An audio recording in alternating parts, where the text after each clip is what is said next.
Okay, so why is that not full screen?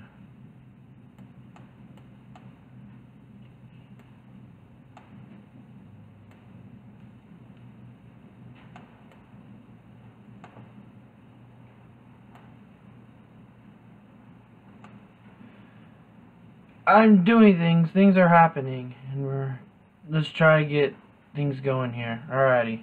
So, welcome. Alright, we all good to go. Let's get it. We already got a live chat going. I'm excited. Alrighty, so good afternoon. Hello, Canada Coast fan. Hello, Lindsay, Yale Entertainment. Hey, Derek. Hey, Tonight. I'm sorry if I pronounced that wrong. Hey, Coaster Box. How y'all doing today? So, welcome out to today's live stream. You can see my dad in the background. This is kind of the studio. Over here is usually where the camera is, and this is where I project myself. So now you get to kind of see another area view of everything. And so I'm going to pull up something real quick. Okay, so now I can see myself while also seeing the chat, and I'm going to try to respond to you guys while things are going on. It's good to see you. How's everyone doing? Hope everybody's going alright. It's good to see you, Canada Coast fan. Nice studio, thank you. Alright, let's start off with the first question. What do you think of Rougarou? Hopefully you guys enjoy the mic. Hopefully the mic is pretty nice. Let me know if I can improve it in any way. I can't really hear myself, so, but I hope, my friend let me borrow his microphone, so, because I don't have one. But, alright, let's, how do I think of Rougarou? So it's okay. It's not the best of floorless coasters. I've definitely been on a lot better floorless coasters, but I think it's alright. I think my only problem with it is that because the forces were meant for stand-up coasters, you get some weird pushy feelings into the seats that can be kind of uncomfortable. And also it is pretty shaky for B&M, so. What are your trip plans for this summer? Oof. Okay, so let's kind of I'll answer this question. I'll answer some questions, and then I'll kind of do a 2017 in review, and then I will talk kind of what I'm looking forward to in 2018. But I do not really have plans. The biggest thing that's going on is I will be going out to Europe for a school trip. I will not be going out to any parks out in Europe, unfortunately. But this will be my first time out in Europe, all of Eastern Europe, so everything east of Germany. And I'll be kind of out there for 2.5 weeks during the summer, so that's going to kind of bog down my trips to go out to any parks. I do have some ideas in mind for what I could do for summer, but I'm not sure yet. I mean, it ranges from the parks in Texas, Oklahoma, Missouri, and Minnesota to all the way going out to Canada. I mean, there's lots of ideas. Is a hot dog a sandwich? Yes, it is. It is a sandwich. What's the best floorless that I've been on? It is Dominator at King's Dominion. It was for a while Kraken, because Kraken was really good. I think my only problem with Kraken is the rattle is really starting to... You can kind of feel the wear in the coaster because it's open so long. But Dominator is my favorite because the enjoyment and the funness of the ride feels consistent. There's never a slow moment in Dominator. It just always keeps going. And I also have a soft spot now that, as an operator at King's Dominion, operating Dominator, it kind of grew a soft spot for me. And I love the back row on Dominator, too. Hello, Mac Glummac. Welcome.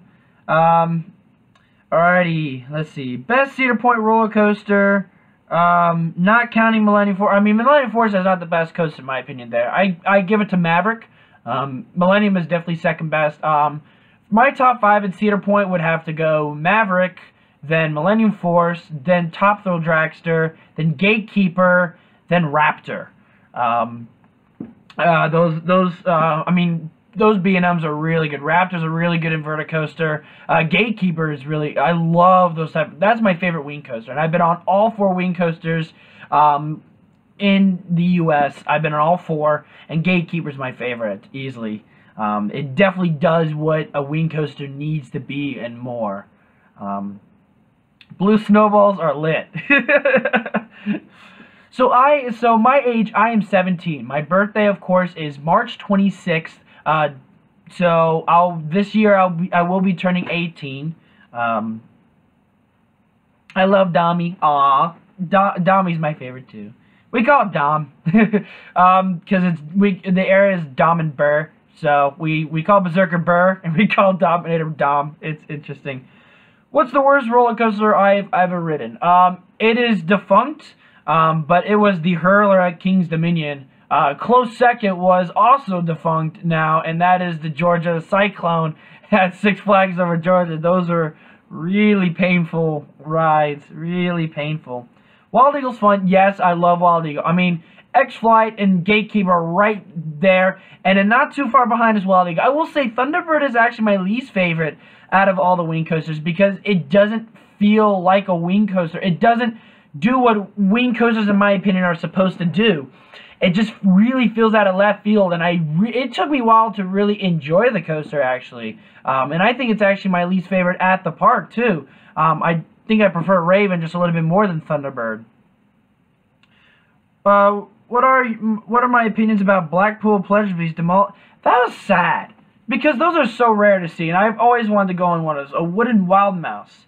Because those are so rare, and the fact that it's leaving, I won't be able to get a chance to ever ride it is really sad. Am I going to Six Flags New England? I have already been to Six Flags New England. I've gone on most of their roller coasters. I'd love to go back because it is up there as one of my favorite Six Flags parks besides Six Flags Over Georgia. They're really, really good. And yeah, the food there was great. The coasters were great. Superman the Ride is my favorite ride there. I can see why people will not like it, though, because of the restraints. I understand that. And I also got to get 3 Zen rides there. I got a Zen ride on Mind Eraser. I got a Zen ride on Batman Dark Knight. And then I got a Zen ride on the Joker. There we go. There we go. I'm so used to everything being out here. This is so weird. Because I'm not used to this type of camera. So do you think that Wolverine Wildcat is bad? Because I think it's bad. Okay, I think Wolverine Wildcat does need some retuning. I did feel it when I rode it that it definitely needs some new wood, some retracking. I do feel the wear and tear into it. It's aging, so I think. And with talking with them, it seemed like they do plan on retracking it like they did with Shivering Timbers. For 2017, so I think for 2018, that's what we can see for sure for Wolverine Wildcat. Okay, please tell me that's not true. Heidi Park closing Colossus. Someone look that out for me. If that's really closing, that's just sad. That's just sad. What's next? Is El Toro now gonna close because Colossus is closing? Yeah, so Vekoma SLCs, because that was the same thing for me at Six Flags America. It was butter smooth in the cold. Sorry about the phone going off. But Vekoma SLCs tend to be better in the cold. The one at Six Flags America during the cold was pretty smooth and pretty fun, actually. I actually really enjoyed that.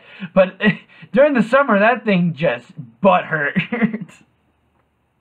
It closed in 2016. Oh, wow. Jeez. What's next? Is El Toro going to close now?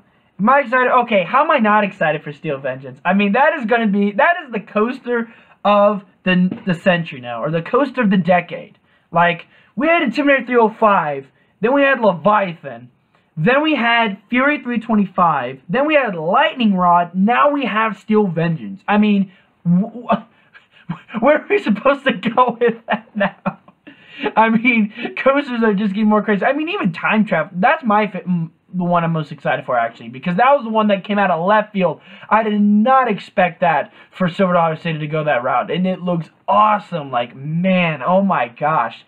Like, that is the one I am most excited for. Even though, because I kind of knew, like, they're going to RMC it, they're going to go all out. I knew right off the bat that if they were going to RMC Mean Streak, they were going to go all out because it's Cedar Point, and they want to test something with RMC. And so, why does LeBron have an SLC and a Batman? Well, SLC was their newest coaster, and that was a relocation. I forget which park it was originally at, but I remember it when looking up stuff about the park that it was a relocation, and it came to the park in 2010, and of course the Batman clone became before that. So, alrighty, so you guys can continue talking about questions, but I'm going to kind of talk I'm going to kind of talk about 2017 as a whole and kind of review it. If you have anything of 2017 that you'd like to ask me about, of course, let me know. I am all for it. I want to say that 2017 was probably one of the best year for me to go to parks. I know for me, like, life in general in 2017 was a roller coaster, and there are times where I didn't think of ever going back to parks, but I did get to go back, and I went on probably the biggest trip ever. I didn't think I'd even pull this off, because this was a very ambitious trip, and it was just me, a car, and $1,000, and I traveled to Six Flags Great Adventure, Quasi, Lake Compound, Six Flags New England, Knoebels, Waldemere Park, Cedar Point, Michigan's Adventure, Six Flags Great America, Six Flags St. Louis, Holiday World, Kentucky Kingdom, and Kings Island. I did all those parks in 14 days, so that's 13 parks, and I took the Sundays off, and I mean, I somehow matched it. $1,000. I matched it, and I was able to skyrocket my coaster count from 180 coaster credits to 243 or 46. I think it's 243 coaster credits. Have I been to Knoebels Lake Park? No, I haven't. That is one of two more parks that I need to hit, and I believe I've hit almost every single park that I can in Pennsylvania, which is a big feat because Pennsylvania has a ton of parks. Like, that is, like, Pennsylvania, I think, in my opinion, is the gold mine for parks, because they have Kennywood, Knoebels, Waldemere Park, Dorney Park, Hershey Park, Sesame Place, Knoebels Lake Park, Lakemont Park, and several others. I think they have, like, Dutchland or something. I mean, so I got to go to all those parks, got to go to all those coasters. I got to ride the Voyage, which is now my favorite coaster of all time. Shout out to Canada Coaster Fan if he's still on here. That is my favorite coaster of all time. That blew my mind so much. Ooh, boy. Voyage is a must ride. If you guys haven't been to Holiday World, I will admit it's kind of weird. I went during a time when it was very humid, so it was very hard to kind of relax when you're sweating a lot, and that park is probably one of the biggest, hilliest terrain parks I've ever been to. Like, it makes Silver Dollar City's terrain look like a joke, because the entire time you're just going downhill into a valley. Then you hit the Voyage, and then you immediately go back up to Thunderbird. So, I mean, it's a lot of walking downhill, and it can get pretty tiring, especially in the humidity at 80 degrees. But it was nice to have all the trees, and of course the free drinks, and that's really nice. What was also nice is having free drinks at Lake Compounds, but I heard that they're no longer going to do that. So it was nice while I got the chance to do that. And speaking of Lake Compounds, Boulder Dash, that was a solid roller coaster. I love how it interacts with the mountains. Like, the mountain, that is really cool. Like, I always dreamt of a coaster doing that, and that is perfect. So other than the big trip, I got to go to Walt Disney World for the first time. I had been to Typhoon Lagoon for the first time because that was always on my bucket list, which was really fun. But I got to do all the other parks. I got to do Blizzard Beach, which I will admit, I think Typhoon Lagoon is better. The wave pool just immediately is what I really liked about Typhoon Lagoon. But I also like the water coasters that they have there, which are really fun. And of course, the Shark Encounter, which is really nice. Blizzard Beach was okay. And then probably the best part about it was Magic Kingdom. Magic Kingdom was a surprise for me, and I did not think I was going to enjoy Magic Kingdom as much as I did. The scenery was great, the landscaping was great, and the shows were fantastic. Like, I have never heard anybody talk about the shows at Disney, so I wasn't expecting much. And by golly, it's probably my favorite shows I've ever seen at any park. Like, they do such a good job. with the shows, and that was fantastic. And the theming was really cool too. All the landscaping. Tomorrowland was probably my favorite section of the park. Besides of course, the midway, the beginning of the park with the Cinderella Castle. Those are really Tomorrowland was really nice, and of course Space Mountain is my favorite coaster at the park. Space Mountain was a lot more terrifying than I thought. It was really cool. The effect worked on how I really thought I was in space. Seven Dwarfs Mine Train, I thought there was going to be more to the ride, and there wasn't. It felt like we were barely moving a lot, so that was kind of sad. But the theming worked with the ride. It was really interesting. And I think the most disappointing roller coaster was Big Thunder Mountain. That was very rough and kind of very pointless at times. But the theming was still good on it. I mean, like Disney, no one could be Disney themed. Like they do so much to try to make sure that they do a good job, and they did. Although I think that coaster's been having problems because that coaster broke down when I was there, and they had to actually evacuate everybody. I don't know if that's just a Disney policy or if that's just something that they're wanting to do, but it is so weird. Yeah, just to let you know, that is my dad right behind me. So he's having a good time with there. He's probably listening on. He is like the coaster guru. He got me into coasters to begin with. He taught me all I need to know on how to ride roller coasters. And he's been to a lot of parks that I haven't been to. Buckrow Beach. Oh yeah, he's been to a park that most of us will probably never get to go to. It's called Buckrow Beach. It was the first ever amusement. It was one of the original amusement parks in Virginia, down in Hampton, and it closed down in about 1986 because it couldn't compete with Busch Gardens or King's Dominion. I believe it's still like it's still there, just an abandoned park now. And then he's been to Knott's Berry Farm. He's been to Six Flags Magic Mountain. He's been to all the Disney parks. He got to actually meet Walt Disney at Disneyland, which I think is really cool. Yeah, he got me to roll. If it weren't for him, I would not be a coaster enthusiast, because he got me to go on my first ever coaster that goes upside down, which was the Super Duper Looper at Hershey Park. And after that, I was kind of hooked.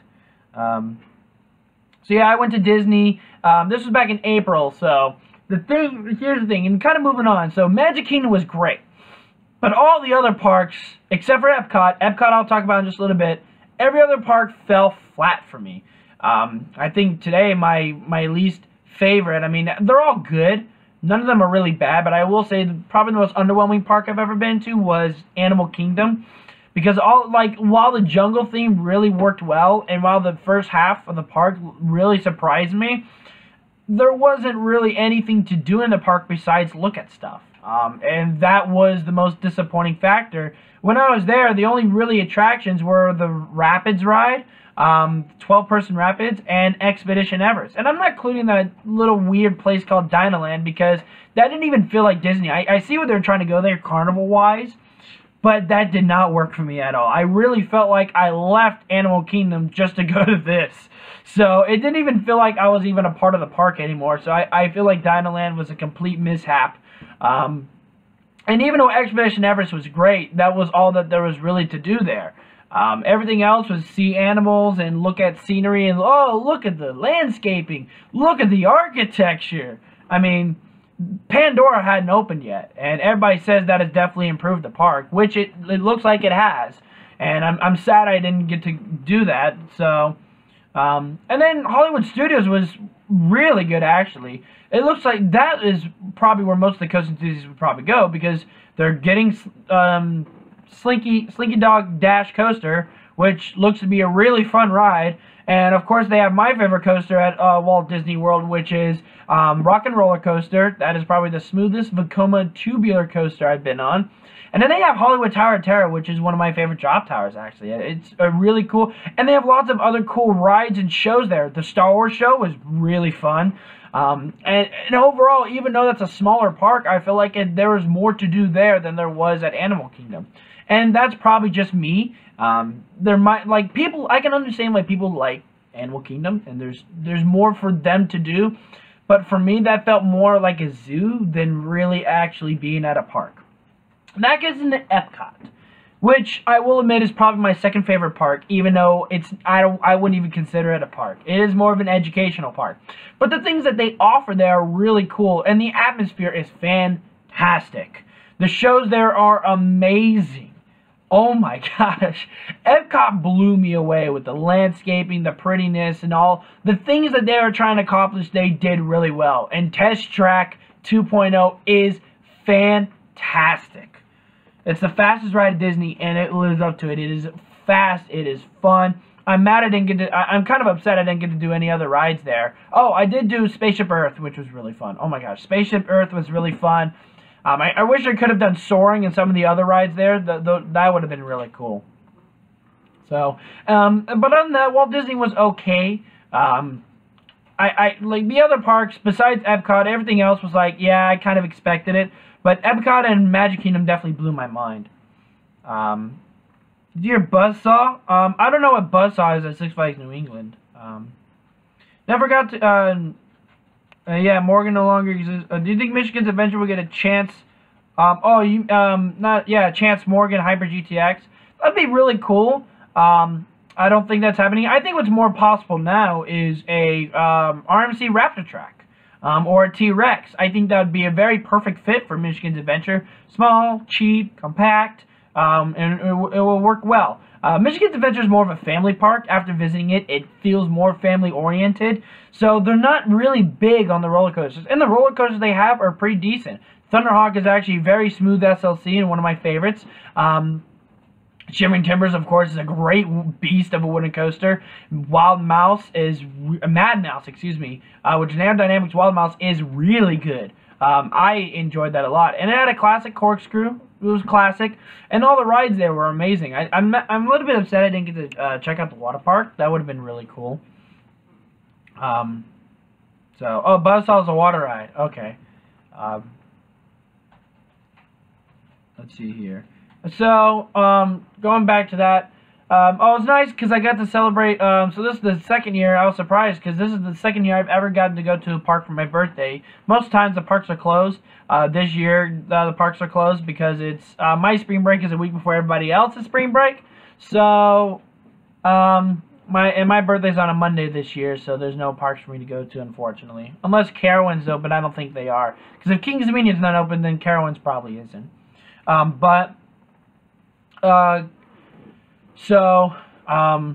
was nice to go to King's Dominion. I didn't really announce it. I just kind of wanted just some time to I was only going to spend like 2 hours at the park anyways. The only thing I really did besides riding rides was to film Grizzly. Because the only time they ever film Grizzly is when the trees are bare. And you can kind of get a nice view of the coaster before the trees bloom and you can't see a thing. So, and I got to go to Carowinds a couple of times. And it was nice. I think I've been to Carowinds 4 times this year, which is a first. Usually I only go twice. And that's consecutive back-to-back during spring break. But I got to go one more time. I got to go before spring break, then during spring break, and then for Winterfest, which I think the Winterfest, they did a better job than Kings Island. Even though Kings Island has the better Christmas tree, which is the Eiffel Tower Christmas tree.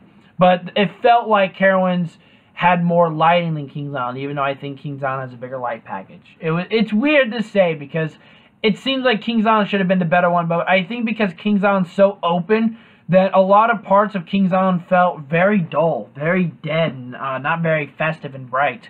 Unlike Carowinds, where almost the entire park was very festive.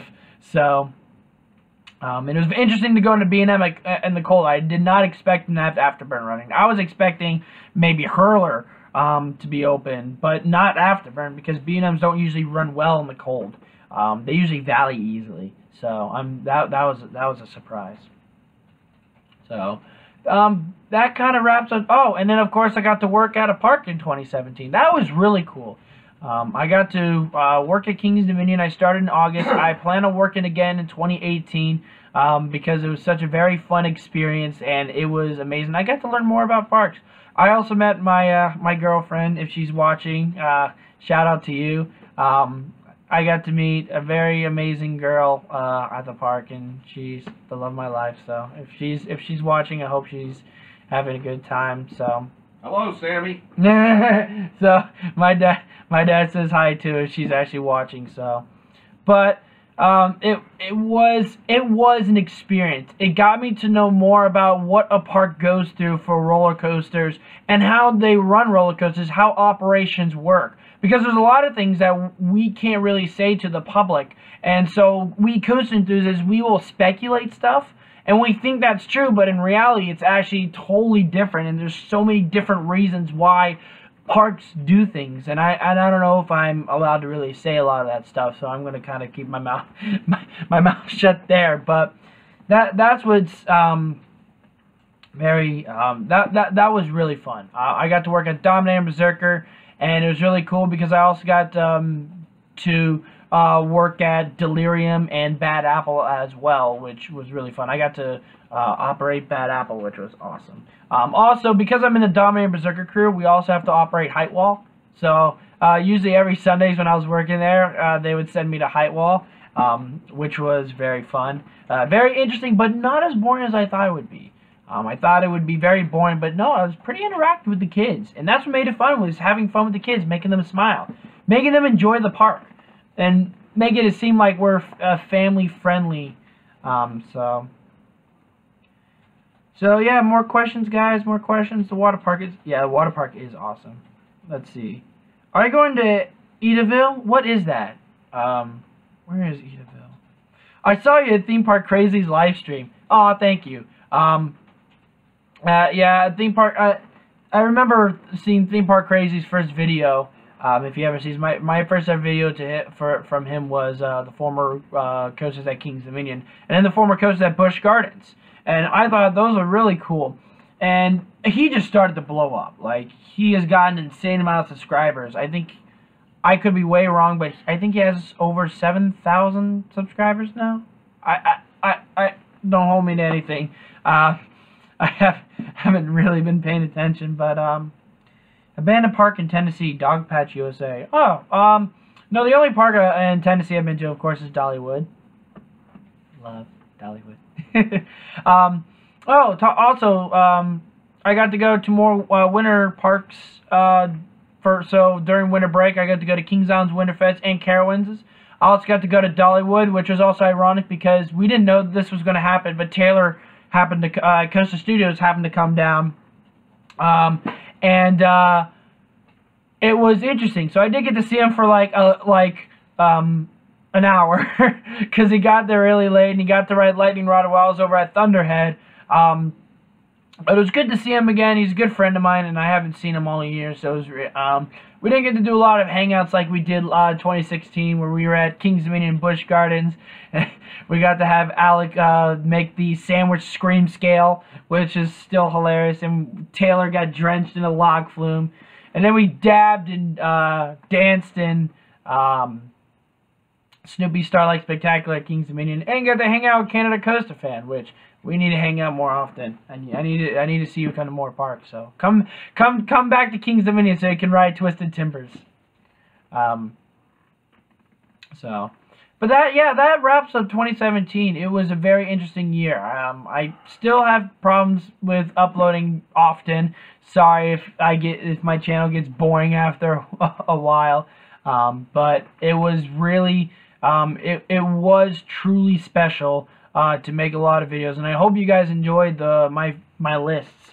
And if you want to talk about more lists, let me know in the chat. Because, like I said, I can answer questions and stuff like that. But and while that happens, I can kind of talk about what am I looking forward for 2018. Yeah, I should get Taylor on here. That would be really cool if I can get Coaster Studios on here. Maybe for a future live stream. That would be really cool. But for 2018, I mean, this is probably one of the best years for roller coasters in a long time. This is historically a great year for roller coasters. We're getting 3 RMC hybrids. We're getting 2 RMC Raptor tracks. I mean, RMC is a busy bee right now.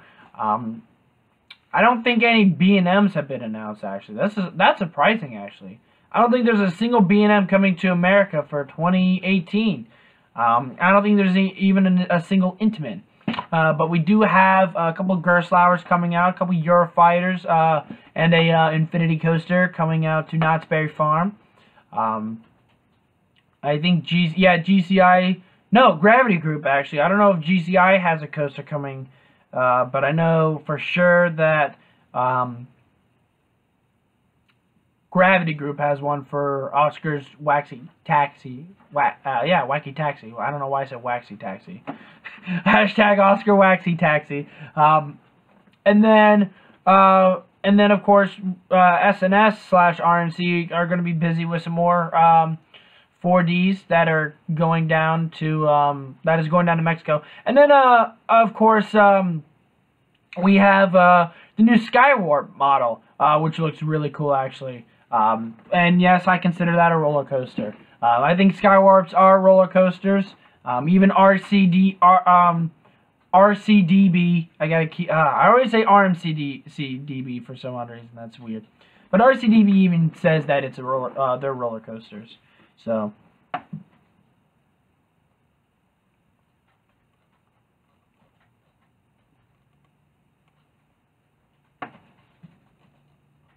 Alright, so,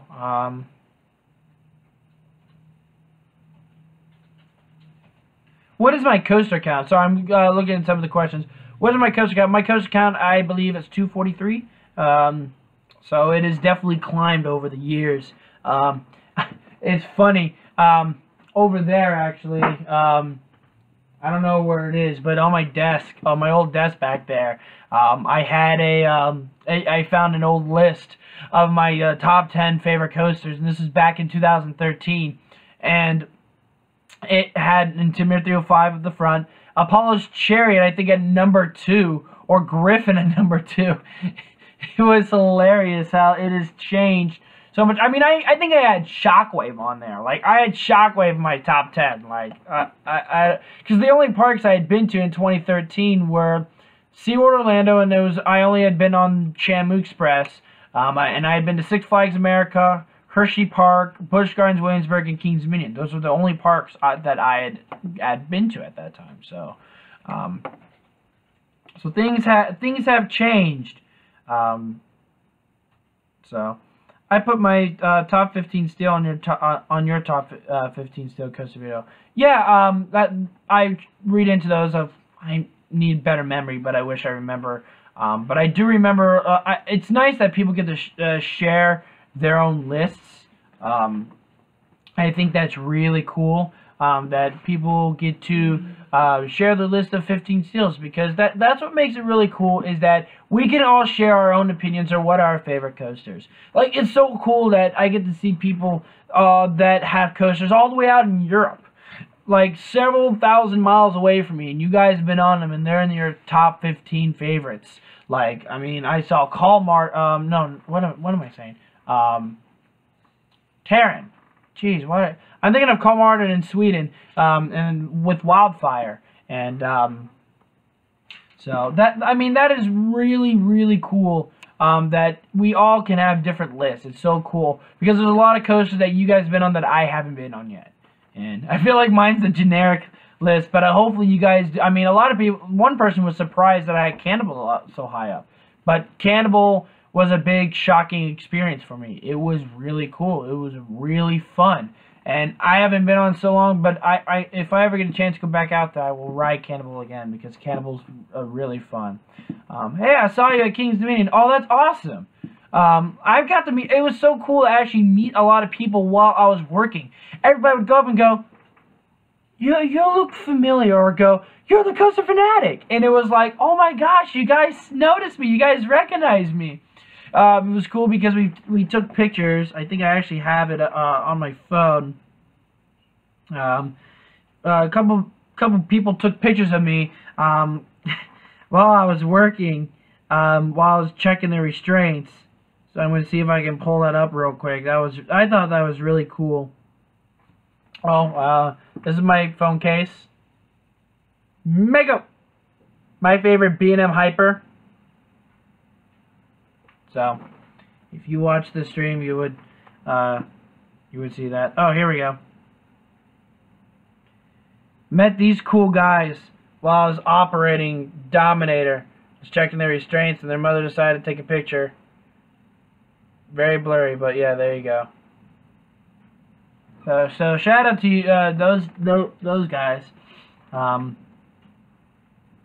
So that was awesome. That happened, and I got to hang out with a couple of enthusiasts that were there, and it was interesting how the Kings Dominion enthusiasts, like the people that have been coming to Kings Dominion for so long, it was so weird to just see them keep coming, like almost the exact same day. When we opened Dominator, I would see the exact same people for when the ride first opened. Like, they would always be the first people. That would be their first ride. And apparently they've been doing it for like several years now. And they've just become big fans of the park. And it was just so cool to get to see the cool, like, people that have been like obsessed with King's Dominion more than I have. And King's Dominion's been a part of my childhood for so long. So, that was really an experience. And in fact, I got while I was for orientation, my orientation was in the afternoon, so I decided to go in the morning, just hang around the park. Decided to go ride Intimidator 305 and met up with some Kings Dominion, true Kings Dominion, like people that have been coming to the park for like almost 40 years, and they, oh my gosh, they're crazy. So we decided to stay on Intimidator 305 16 times in a row. No words can describe how insane that is. Like, on the 8th time, I'm almost losing my marbles. Like, I'm almost exhausted. Like, halfway through, I'm just going, ugh. Because I'm experiencing so many G's, but nobody was at the park that day, so we just stayed on. The biggest thing that happened was afterwards talking with them going, oh my gosh, 16 times, I don't know how you do it. And they go, oh, this is nothing. We did 37 times in a row during media day. And then overall rode it 62 times that day. What? What? How can you survive 62 times and 37 times in a row? Like, that is insane. Like, oh my gosh, they are troopers for that. I could never do something like that, especially with the coaster as intense as Intimidator 305. So, so yeah, more questions.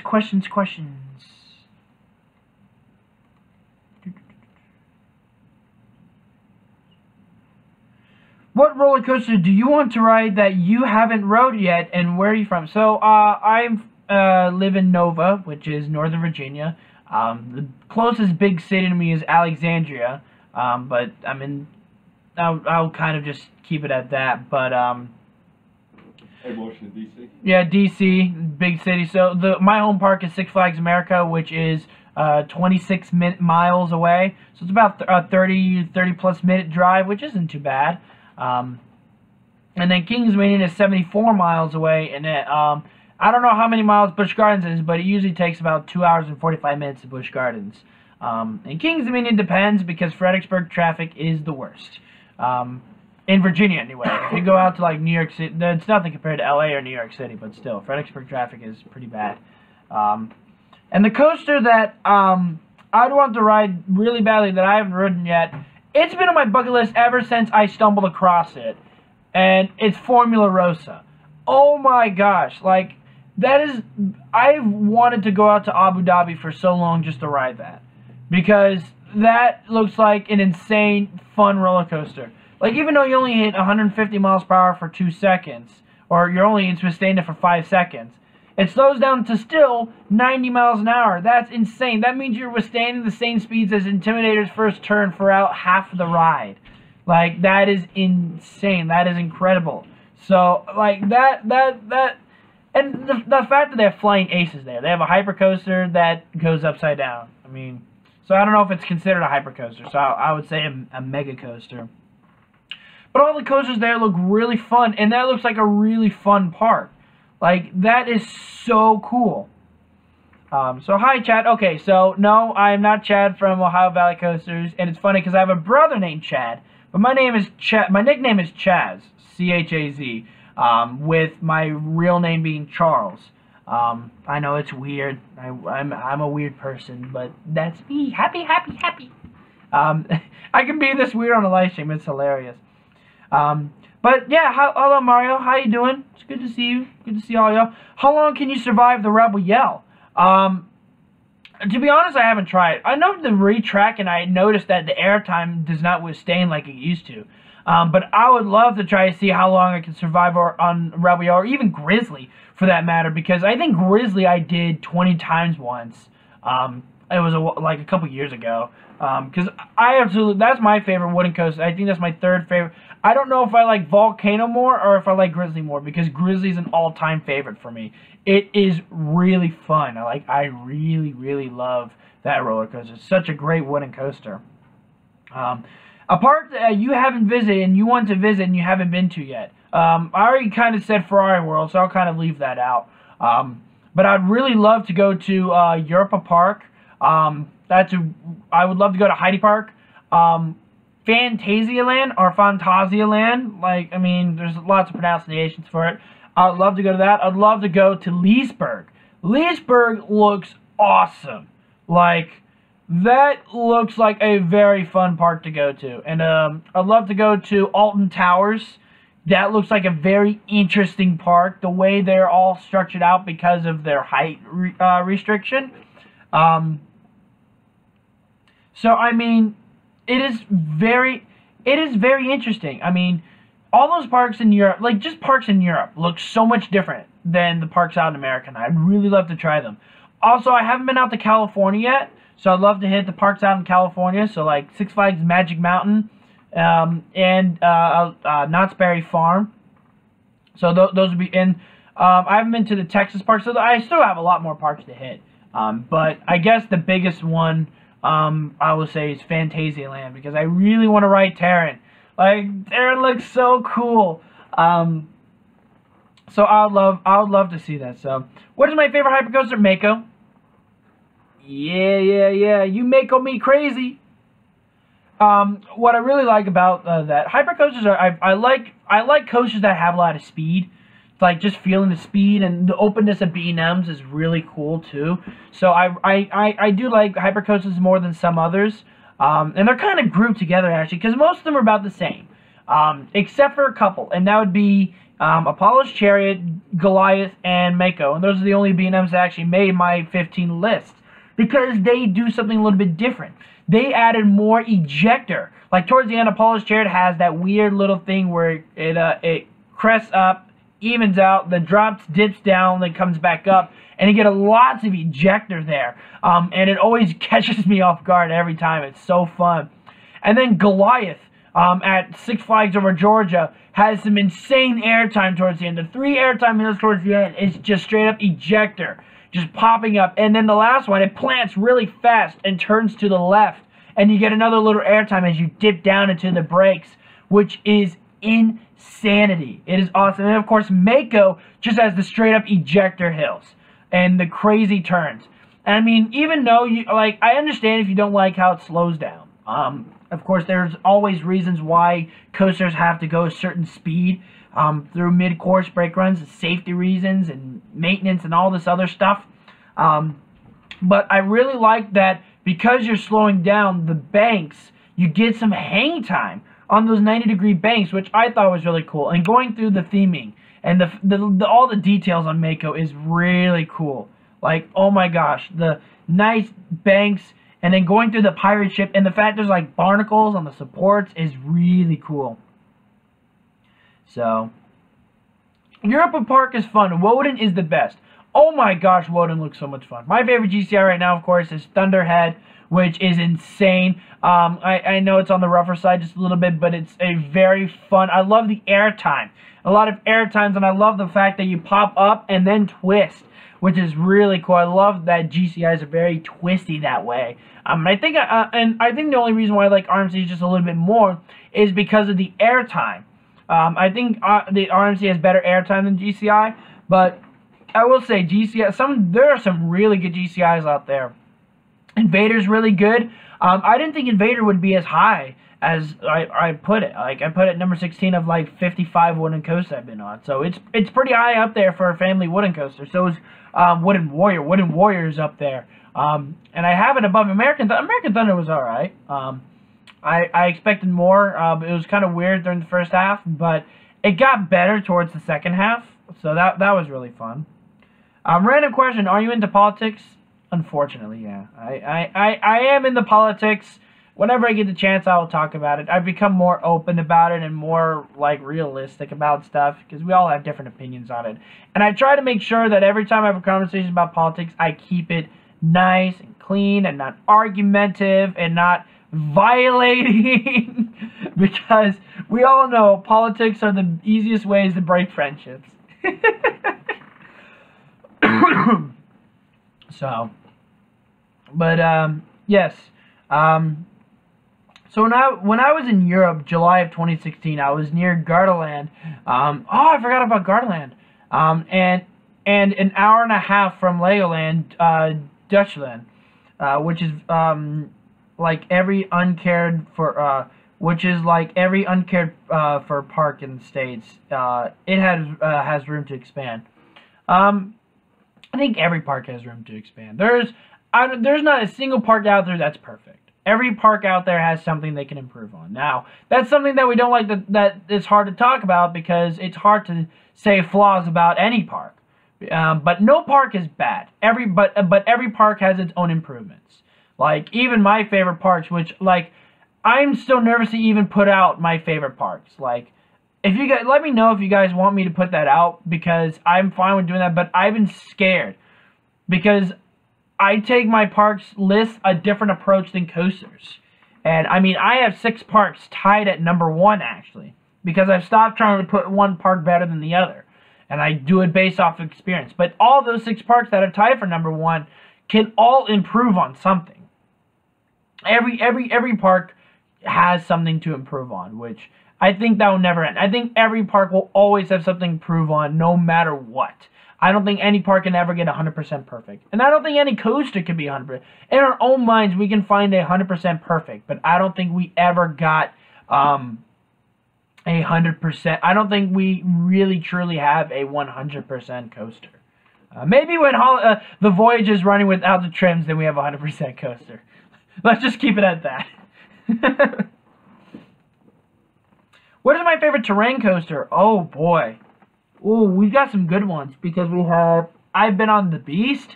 I've been on Boulder Dash. Loch Ness Monster is kind of terrain-ish.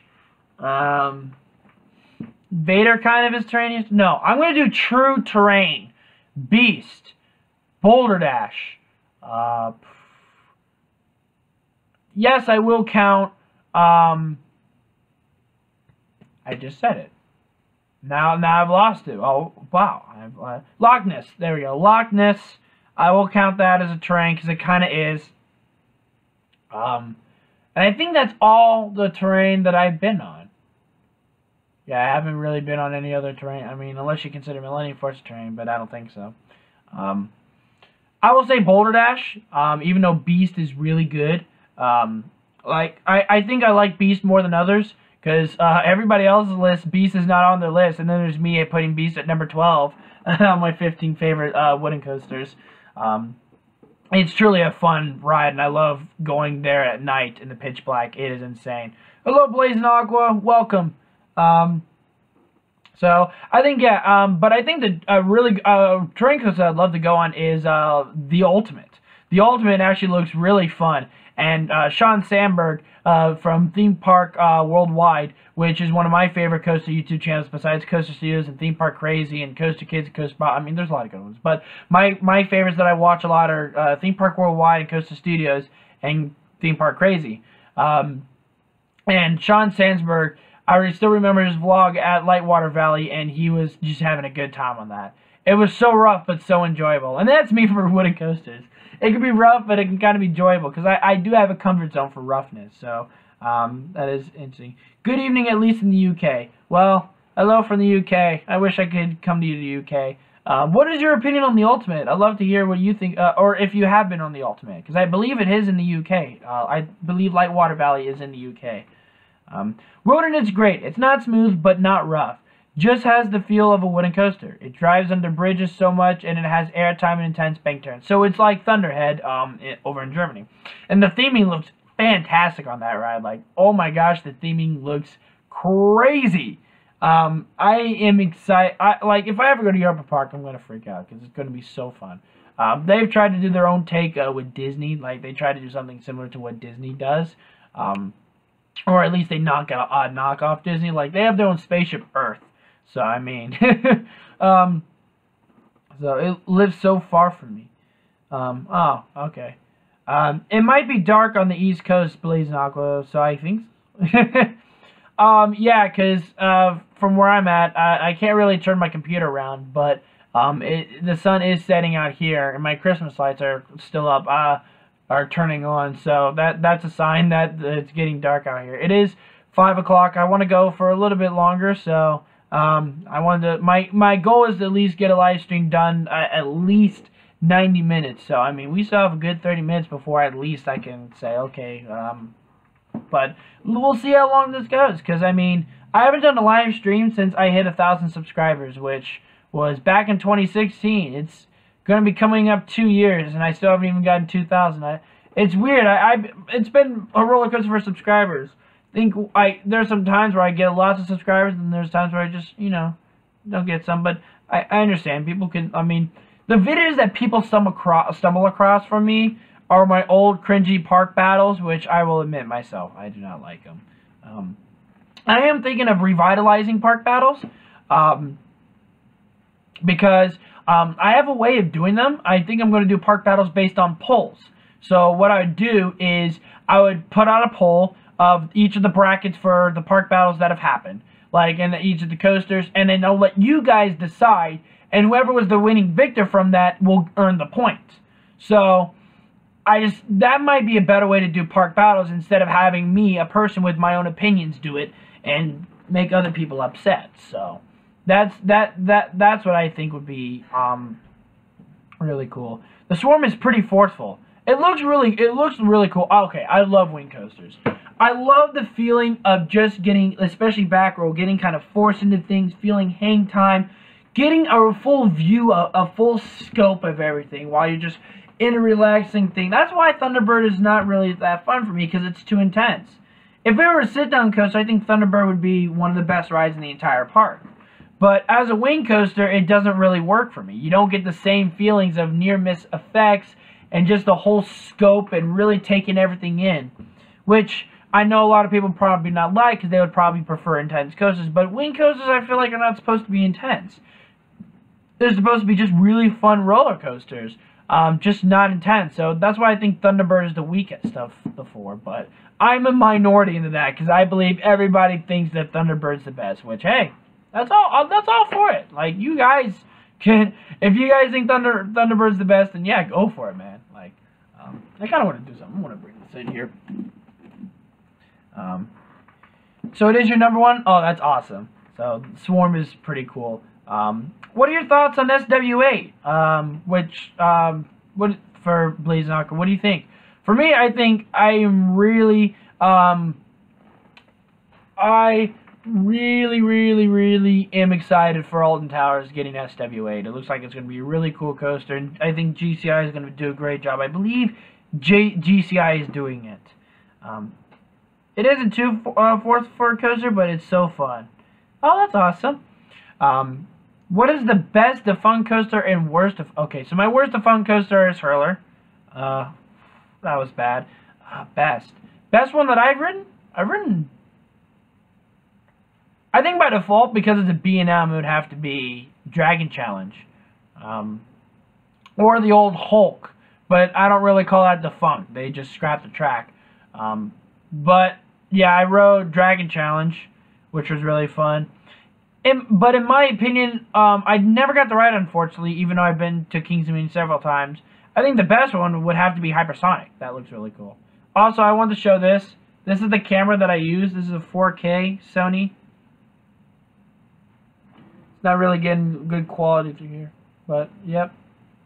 It's big, actually. It's big. It's heavy. It's got a built-in mic. So this is what I mainly use for videos, and it's really nice actually. Then I don't have to worry about microphones, but of course I need to use one for a computer because I don't want that. The audio of my last live stream was very interesting, to say the least. So, best Michigan's Adventure Coaster besides Shivering Timbers.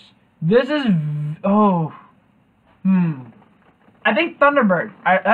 Thunderhawk. I think Thunderhawk's my second favorite there. Thunderhawk is so surprising. Oh my gosh, it was so fun. Like, I never thought in my entire life I'd ever be saying these words.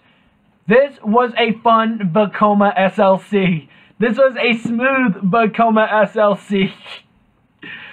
Oh my gosh, I never thought I would ever say those words in my life. But that was a very enjoyable coaster, and I finally see why SLCs are fun.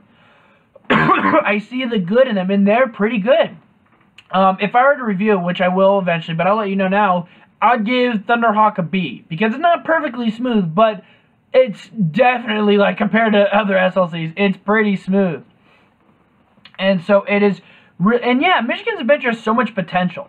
But the thing is, it's very different from other parks. It's not grandiose. It's very small and a family-oriented park. Like, the zoo was perfect for them, and lots of, like, all the family, they have so many family rides. I mean, they have more family rides than most Cedar Fair parks, actually. Like, they're up there with Kings On and Kings Dominion for how many family, I think they have more rides than Kings Island, actually. But Kings On does lack in rides, I believe. I think they only have about 50, compared to Michigan's Adventure, which has 60. And Kings Dominion has, like, 64. So, Michigan's Adventure's rides are incredible. They have lots of family rides, lots of different style of rides, so spread out, which are really cool. And the landscaping there is probably is up there with King's Dominion for really good landscaping. Like, they have a really good setting. Like, there's so much really good stuff. I'd say my only flaws, as a coaster enthusiast, I would like to see better coasters, but with the coasters that they have there, I think are really good. And for me, coasters don't mean everything when it comes to a park, like atmosphere. 50% of me loving a park is atmosphere. And the atmosphere of Michigan's Adventure was really good. But I think my biggest issue with the park was the food. They didn't have a lot on their dining plan at all, and the only thing was like a burger. And even their burgers could definitely could be better. And the only big restaurant there was the Cedar Point knockoff of Coaster's Dive-In. So I wish they had better food options there. There looks like there's something good in the water park, but I wasn't able to go into the water park. Although what's really cool is they have kettle corn. Like, they make their own homemade kettle corn there, and I've never seen that at a Cedar Fair park. Also, like with Canada's Wonderland, they have their own mini golf. And an entire mini golf there is $3 a person. Like, that is so cheap. Like, $3 per person. That is incredible. It did close early, it looked like, because it wasn't open then. But it looks like it's used quite often. And it's a fan favorite around there. There's this thing called, like, beer gardens with a lot of landscaping. I mean, that park is not my least favorite Cedar Fair park. Unfortunately, I'm sorry to you guys in Pennsylvania, but Dorney Park falls last place for me. I was very disappointed with Dorney Park. But I do think Michigan's Adventure, I had more fun at Michigan's Adventure than I did at Dorney. And I see more potential in Michigan's Adventure. They do plan on doing more with this park. I mean, they get crowds. The day that we went on a Monday, they were running they were running 2 trains on Shivering Timbers and 2 trains on Thunderhawk. Those are the only coasters that they can run 2 trains on, and they did. Mad Mouse had a lot more because it's a Wild Mouse, which also Mad Mouse I think comes in 3rd place because it's a very fun Wild Mouse. It's not painful at all. But there's a lot of potential, and Michigan's Adventure gets crowds. They said that Saturday. And I went on a Monday, and that Saturday beforehand, they had almost went capacity. And you know how huge that parking lot is? Like, their parking lot is as big as King's Dominion's, and they were able to almost fill it up. So they get crowds. Like, they get lots of attendance and stuff like that. So I think they get, almost 2 million. I don't know. I could be wrong. They get a decent amount, which is really nice. So they do have potential. But I don't see anything grandiose ever coming to that park. at the least, I see them RMCing Wolverine Wildcat somewhere in like 2025 or something. But I think it's more likely that we'll see a Raptor track or T-Rex come to this park, which I think is a perfect fit for Michigan's Adventure.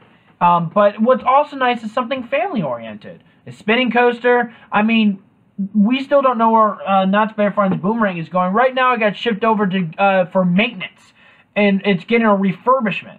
So it's still going to go somewhere, we just don't know where yet. So who knows, Michigan's Adventure could still get their Boomerang, which will also be a nice fit at this park. It would go well with the lineup that they have. And it wouldn't be too out of the ordinary, and people would like it. And I think it would do really well for Michigan's Adventure. And they actually used to actually talking to them. They used to have a Halloween haunt, but they stopped doing it because they actually don't have enough employees to run really run the park. So that's unfortunate. But who knows? Maybe they might bring it back and bring Winterfest, because I believe 3 parks. We only have 1 park that's announced, but I believe 3 parks are getting Winterfest 2018. And in 2019, I think the last 3 Cedar Fair parks will get a Winterfest, which would be really cool. Could you do another live stream this week? I don't know about this week, but maybe more. I should probably do more live streams. If you guys really like me doing live streams, I wouldn't mind doing them more often. It would be really cool. The best atmosphere is Cedar Point. No competition. Ooh, there's a lot of competition, actually. I think, atmospheric-wise, Busch Gardens Williamsburg is definitely a good competitor. Tampa Bay is a pretty good competitor. And Kings Dominion. Wow, yeah. And Knoebels. Knoebels, those are all good competitors. They're all up there for some of the best atmosphere. I think the only dull part about Cedar Point is when it comes to atmosphere is the Gemini Midway. Like with Carowinds, it feels almost too modern for me, and I don't really get the feel of it. Almost feels like I'm at a mall per se. Very weird to say, but I really like that they do have some, like the tree section. The Frontier section is a really beautiful place. But my favorite part of Cedar Point is the boardwalk theming. The entire Midway, going all the way out to Corkscrew. That is so cool. The landscaping, the feeling of being right next to at a boardwalk.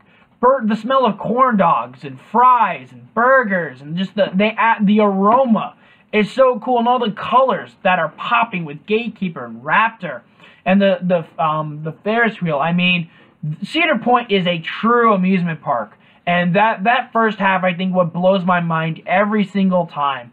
And the Frontier section is a really nice park, but I really think that if they really need to work on something, it's the Gemini Midway. I think that could use more stuff. I feel like there's not a lot of stuff, and it's kind of a little bit dull in that area. But feel free to disagree. Knoebels, the atmosphere is fantastic.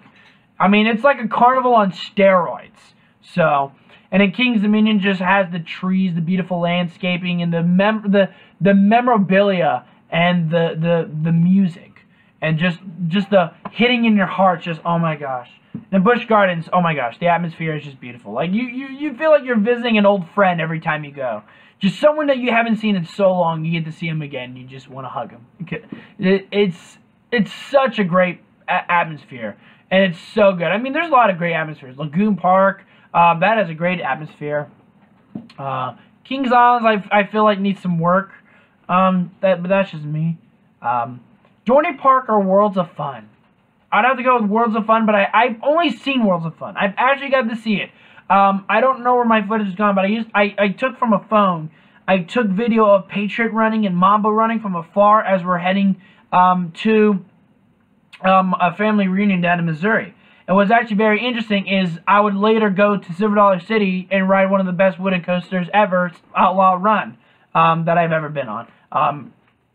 And that was back in 2014. So from afar, Worlds of Fun looks like it has more potential than Dorney, but I don't want to say I don't want to say anything. But like I said, Dorney is kind of disappointing. I actually prefer Six Flags America, even though they're both about the same. I mean, the fact that they're closing Stinger, like, that's their newest coaster, and they're already removing their newest coaster, and they didn't even give it a farewell goodbye. Like, poor Dorney, poor Dorney.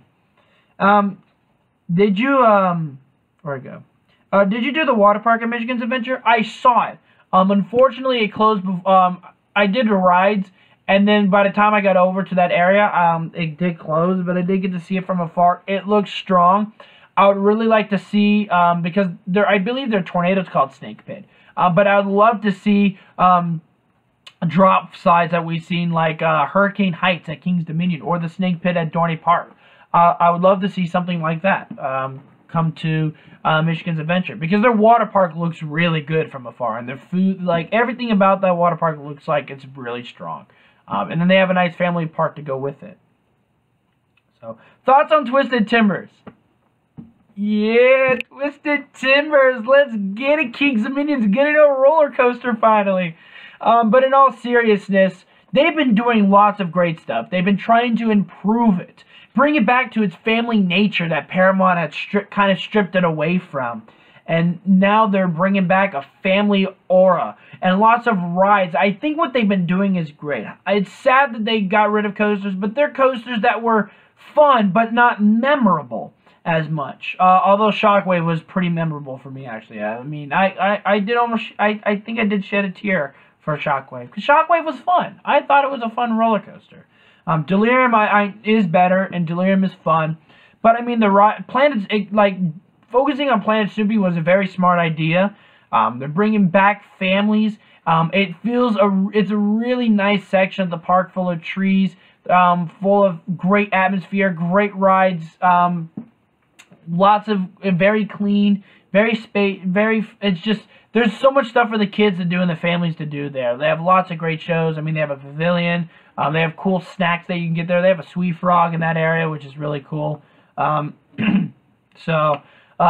back to Twisted Timbers. Oh my gosh, I'm excited. Like, I cannot wait. I never thought an RMC would be this close to me ever.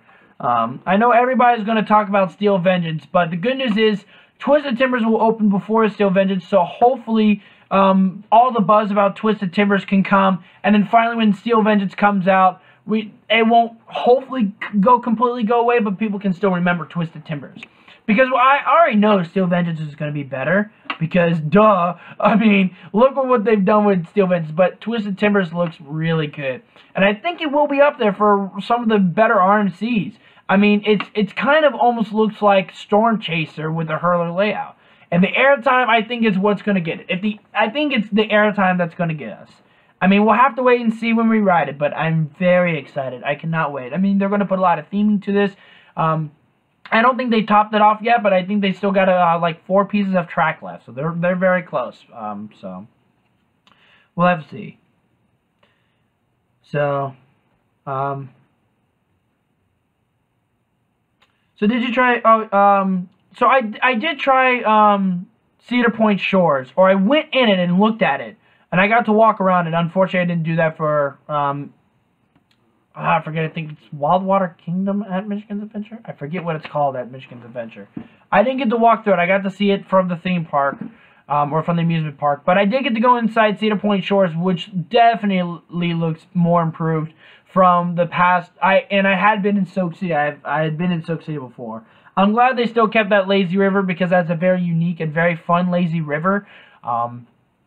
Their wave pool is okay. Their slides look really fun. I'm glad they got some drop slides in there, some flume slides. Let's just hope they can get their bucket working again, because their big tipping bucket when I was there, it was overflowing and it wasn't tipping over. That was hilarious. So best RMC. Oh my gosh, there's a lot of good ones. So unfortunately, I haven't been on a lot of RMCs. I've been on all the Woodies now, but I've only been on 1 hybrid and 1 steel, because I don't really count Storm Chaser as a hybrid, because it's all steel structure. The only wood parts are the wooden rails going up the lift hill. That is probably one of the few wooden parts of Storm Chaser. So I don't even know. So it's an RMC Iron Horse. There we go. It's an iron. So I've been on 2 Iron Horses, and I've been on 2 Topper Tracks, or 2 Woodies. And all Woodies are fantastic. I might almost put Goliath a little bit ahead of Lightning Rod, because I think Goliath is a little bit more intense now. Even though Lightning Rod has a better half, because it did, I do admit, it did slow down. Something happened to it. I think they added brakes or something to slow it down. because it is not as fast as the first half. And I think that's probably the saddest part, is it does feel kind of slow. It's still fun, and it's still got a lot of great hang time moments, but I don't get the same feelings that I do.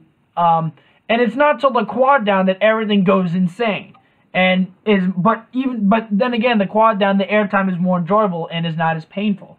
So it's just one of those things where it no longer is painful, but now we have a slower, more boring first half. But so I think I do prefer Goliath. Goliath packs so much in such a short amount of time that the shortness doesn't really get me as much. But unlike Tennessee Tornado, where I wish there was a little bit more to it, even though Tennessee Tornado I thought was running really well when I got to go back to Dollywood. So, and then I rode Wicked Cyclone, which wasn't really intense. It was just lots of airtime and a lot of twistiness. But when I rode it, it wasn't really intense. Front row really felt sluggish, and then back rows when I got whipped into stuff, and I was like, okay, I see why people enjoy this now. But I'm still not blown. The only things that have blown me away with RMC have been the woodies. Like, because even when I rode Lightning Rod for the first time, when it hadn't been neutered, where it lost its brakes, or when it slowed down up there, it still blew my mind so much. Like, I thought it was the best coaster I've ever been on for a little bit. For, of course, Intimidator 305 going back up to my... up there. So, the woodies have impressed me, but the hybrids haven't. However, the steel, or the Iron Horse, Storm Chaser blew my mind. That was a fantastic RMC, which is why I'm also very excited for Twisted Timbers, because of Storm Chaser. That is a fantastic ride. So I can't wait to get out and try the other ones, but we'll have to see if they top Storm Chaser, because that thing just hauls. It just hauls. Isn't it interesting? Knott's has its own original holiday events, and every else has Haunt or Winterfest. Yeah, that is true. I don't know what did they call Knott's Berry Farms? I don't know what. I don't know what. I know it's not Scary Farm. I just don't know what they call their Christmas event. By the way, someone set up here. I just remembered. I forgot to say it. Where is it?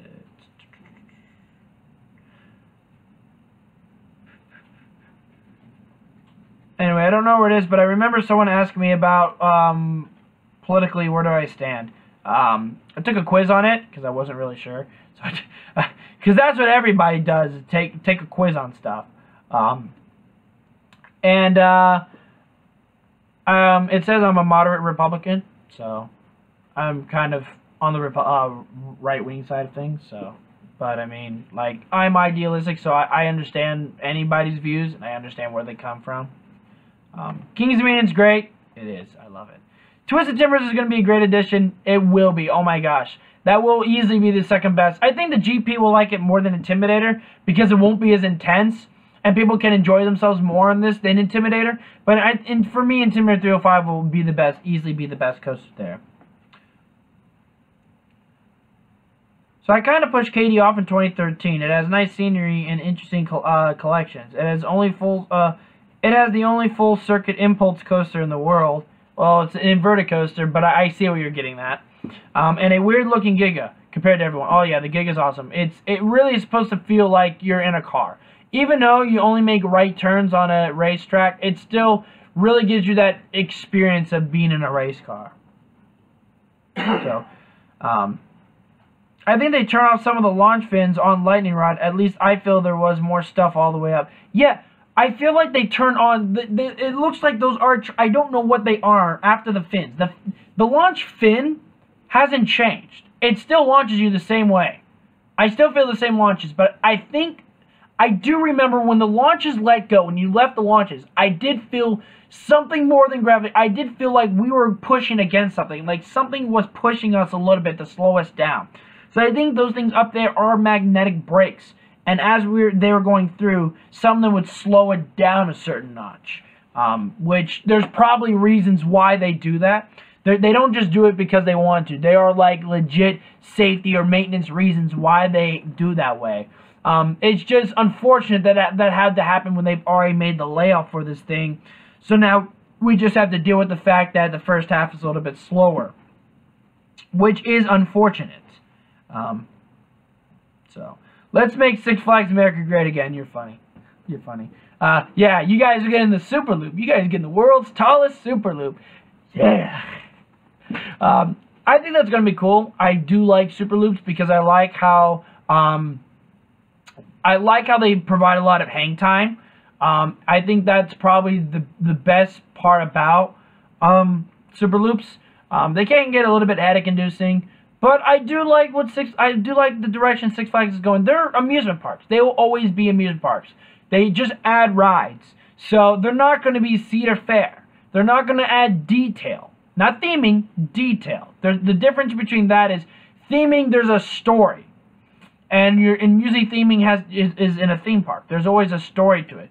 Detail, you can have a story, but it's amusement park related, and it's not going to it's not going to really enhance the storyline or the theming of a park. So like Dollywood's a theme park, but Cedar Point is an amusement park. King's Dominion's an amusement park. Busch Gardens is a theme park. So Six Flags America already has a Super Loop. Yep, Great America is getting the Super Loop. Yep. It's interesting how we've gotten less and less Super Loops over the years, which is, it's nice. But I think they're good additions. The GP like them. They really do like those. So I think it's nice that they can enjoy those certain stuff. It was interesting that they were advertised as a coaster, but they weren't. Their audience wasn't coaster enthusiasts. Their audience was GP. So whatever brought them in, if it meant that they were getting a coaster, then that would bring in customers. So so there's Scary Farm, and so it's not Mary Farm. Oh, okay, that makes sense. So Six Flags America, Darien Lake. I can't say because I haven't been to Darien Lake, but just by looking at it, I think America just more. I have a soft spot for Six Flags America. I've gone to the park enough times and this year it has definitely improved over the last couple of years. The atmosphere, I think, is starting to improve in that park. There's some interesting things about the park. I know there's a lot of flaws, and they're still working it out. That park is kind of a challenging one to run compared to others, especially when the water park is the more popular part. I mean, like, I went on Saturdays, on some of the most crowded days of the year, and half the people would be in the water park. Like, so many people would be in the water park, and you just go in the dry park and be like, oh, there's nobody here. And it was crazy. It'd be shoulder to shoulder in lines. Hunter? Oh, there'd be like hour-long lines for like Bonsai Pipeline or for Tornado. But you go in the park and rides are only 15-20 minute waits. Now when the water park closed, everybody moved into the park. They'd all go to Joker's, Jinx, and Superman. So the Joker's Jinx line would sometimes get 45 minutes and start pouring out of the switchbacks a little bit. But it mainly focuses on the water park, but it is a challenging park. What's really nice, though, is the food is a little bit different from other Six Flags parks. I mean, they have chicken and waffles there, which is a really good delicacy in the Mid-Atlantic. You guys might be going, ew, chicken and waffles, but out here, yeah, it's a delicacy. Just like dill pickle chips are delicacies out here. But we're Virginians or Mid-Atlantic, we're Mid-Atlantic people, and we are weird. When will you be at King's Dominion? It is my home park. I'll be working at King's Dominion. I reapplied there. They're doing rehiring, and I've already reapplied, so hopefully I get back into King's Dominion. That would be nice. I would love to see if I can get checklist. That's what's called checklists off for Twisted Timber, so I can run the ride every once in a while. Maybe go for the media day event. I don't know if I'll be working on opening day or if they'll allow me to at least go for pass on the preview day. I don't know. We'll see how it goes. Because I'll try to talk to them to see if they allow me to do so. Do some stuff. But if I do get rehired, I'll probably be going back to where I was before, which is Dominator and Berserker. So do see me over there. But hopefully maybe I can try to see if I can go to Twisted Timbers every once in a while to operate that, because that would be really fun. I'd love to operate an RMC. And now that I'll be of age, I can actually like operate in the booth, or what we call boardroom, which would be really cool. So expect me to be at the park almost every weekend because I'll be working. Hopefully there'll be a couple times where I kind of relax and get to go walk and enjoy the park for what it is. I'd love to take a time to go just enjoy the water park, because the water park is pretty decent. So that is really cool. So Knott's Berry Farm versus California's Great America. Easily Knott's Berry Farm. I mean, that Knott's Berry Farm is a classic. It is the only theme park owned by Cedar Fair, and even though Canada's Wonderland looks like it has some detail, it doesn't really have a theme. While Knott's Berry Farm does, and it still holds strong from what I've heard. And the rides there look really, really good. I will say though, and in California's Great America, like with Michigan's Adventure, has potential. It looks like they're going to be doing California's Great America first before Michigan's Adventure, but you know, we'll see. We'll see how things go with that. But I mean, I'm excited for what they're doing with California's Great America. I know Paramount didn't really do much with that park. So let's see what Cedar Fair does with the park. I'll probably be there later in the summer. I won't be there on opening day. I don't know if I'll be working in the summer because I'm always busy in the summer, going out to parks and doing other stuff. Of course, I'm going out to Europe. And the rides at Knott's Berry Farm can leave a chair wet or two. Funny, they're thrilling. Funny story. My dad back. Like, when was this? What year was this? Oh, back in the 1980s, I think. Back in the 1980s, when Montezuma's Revenge first came out, he and my brother were in line for it and got in, and the two ladies in front of them got so scared on Montezuma's Revenge that they wetted the seats. And so my dad sat down and he goes, "Gosh dang it!" And my brother goes, "What?" The girl in front of us had wetted the seat.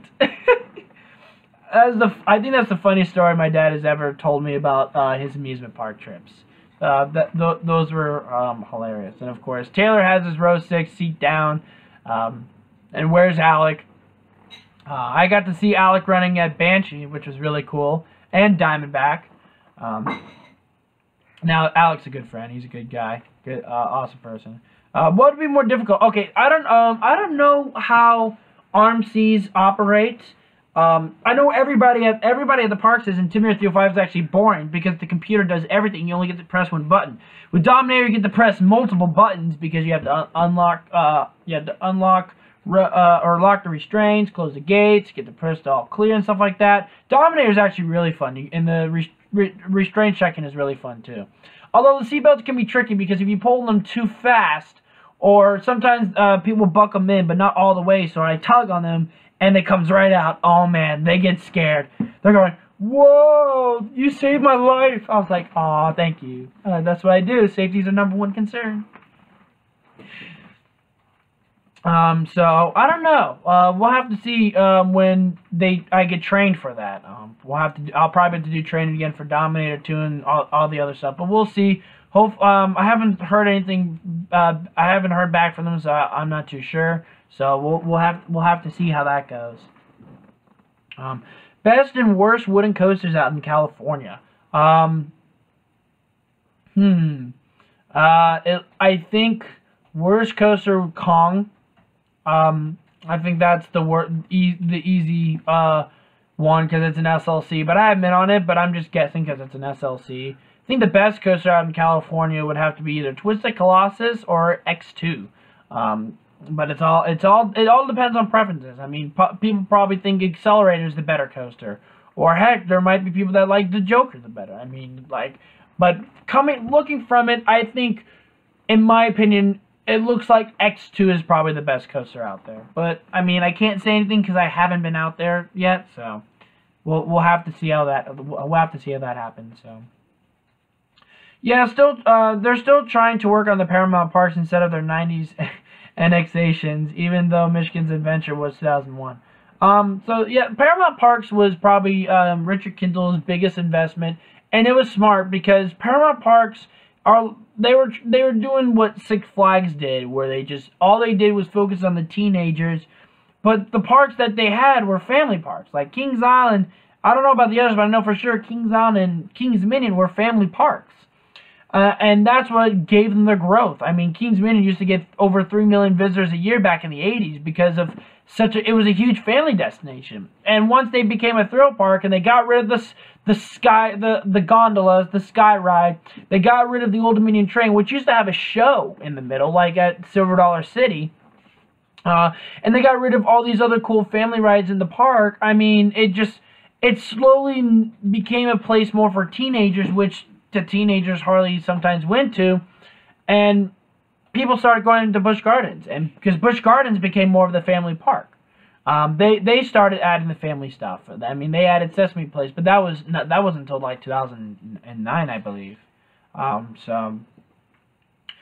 that was the problem, is that Paramount were dealing with parks that were family, but they wanted them to be high thrilling destinations. And I will admit, they built some good coasters, but they didn't supply that. And Hunter's outside. He's coming up to the front door. Oh, okay. So I just saw him at the window. That's interesting. My dog got out. No. That's probably why. It's very windy here in Virginia. Very cold, very windy. Wait, which park do you work at again? I work at Kings Dominion. Because I just prefer to work at Kings Dominion.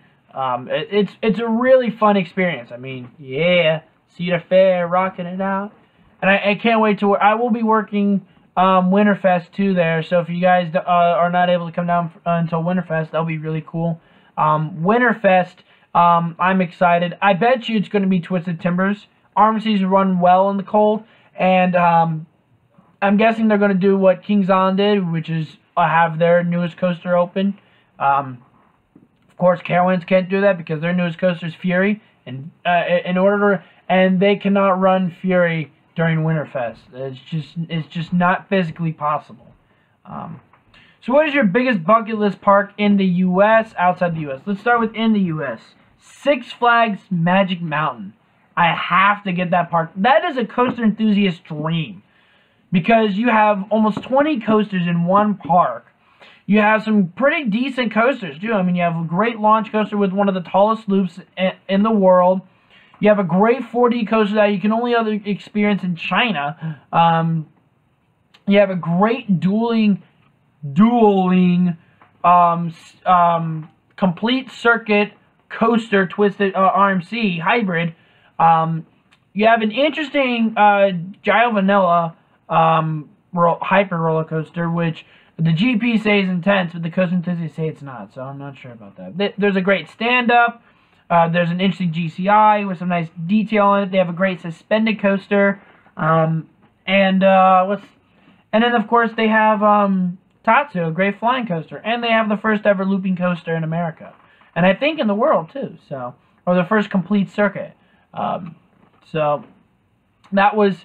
I mean, that park just looks like the coaster enthusiast destination. So, outside the U.S., like I said earlier, Ferrari World. But I've already said those, so I guess I'll name another one. Nagashima Spaland. I mean, that park is getting a 4D free fly out there. I didn't even realize they were, but they are. They have they just recently added a flying coaster, a replica of Manta. They have the longest coaster ever at over 8,000 feet of track, which is Steel Dragon 2000, which looks really cool. And just some other decent rides. So a coaster that's on my bucket list, though, I just also forgot about, was Gravity Falls, something Gravity, Lost Gravity, something. Anyway, it's in China, I believe, and it's a Vekoma Tilt, which I wish those existed out in the U.S. because those look freaking cool, and people say it's a very smooth Vekoma too, which, you know, that's a plus right there. So another great place that looks good is Energylandia. I said that's so wrong, but excuse my pronunciation. But that looks like a great park. They're getting a great hyper, and I believe they got a great Vekoma coaster recently, or I think that was Energylandia. I think so. Best coaster in North America. My favorite is Intimidator 305 that I've been on. So, for me, it's Intimidator. No, my bad. That's Steel. Voyage. My bad. I forgot about Voyage. That's sad. That's kind of depressing. But the Voyage actually is a really good coaster. I don't know if any other coaster would be able to max it in North America. But who knows? I could be proven wrong when I go to other parks in North America, because I haven't been to every park in North America, and I don't know if I ever will. But I'll at least get to most of them, hopefully, and get to experience all the gloriness. I grew up with Magic Mountain as my home park. I can't see it in an unbiased way. I understand. We all have that soft spot. I mean, I have a soft spot for Six Flags America, and I definitely have a soft spot for King's Dominion, because one, I worked there, and two, I've been going there since I was what? I mean, since I was a couple months old? King's Dominion. Did we go ever in 2000? I mean, I don't know. Yeah, we might have, because with Cole and. Right. I know we went in 2001, but I always went to the water park, and I've always, so King's Dominion is my childhood. I've been there since Paramount's days. I mean, I've been going there before even Hypersonic was a thing. So it's harder for me, and that's why probably Kings Island is more favored for people, or Cedar Point, because that's just been their childhood park. Usually the childhood park is going to be up a little bit more. But I've also been more open, and I've also started to be a lot more harsh, but more reality harsh. Not like bad harsh, like biasly harsh, just, you know, open about it. So I know there's a lot of flaws with King's Dominion, but there's also a lot of flaws with other parks. I know there's a lot of flaws with Six Flags America, but there's also a lot of stuff that park does really well. And I don't know why I keep doing this. This is kind of cool. You're really, really close to this. I don't know. Don't judge me. No judging here. But we all have the soft spot for that one park in our life that has been there through our entire life. And King's Dominion was mine, even though Six Flags America was the closest park. And even then, Six Flags America we went to every once in a while as a child, but I'd only go there for the water park. It wasn't until 2013 that I got on my first roller coaster at that park. So, I mean, it took me that long just to ride a coaster at Six Flags America. So, RMC is based in a very cold weather prone state, and B&M is in okay. Yeah, but at the same time, if B&M is in a cold place, it's not that it's where B&M is, it's just their track. The style of track that B&M does cannot run well, and the way the trains are set up too, they just probably cannot, they will just valley easily. And RMC doesn't have to do with a lot of lots of heavy material, I think. So they don't really have to deal with that as much. But like I said, I could be wrong with that. But RMCs tend to run better in the cold, and B&Ms they've never run well in the cold. They 40 to 45 degrees is usually their limit. So odd choices outside the U.S. My first thought would be the German parks. I did kind of say the German parks. I know Europa Park is kind of up there, and so is Heidi Park and Holiday Park and Phantasialand. Then there's, of course, in Poland, Energylandia, which I know I keep butchering it probably, but, I mean, forget it for now.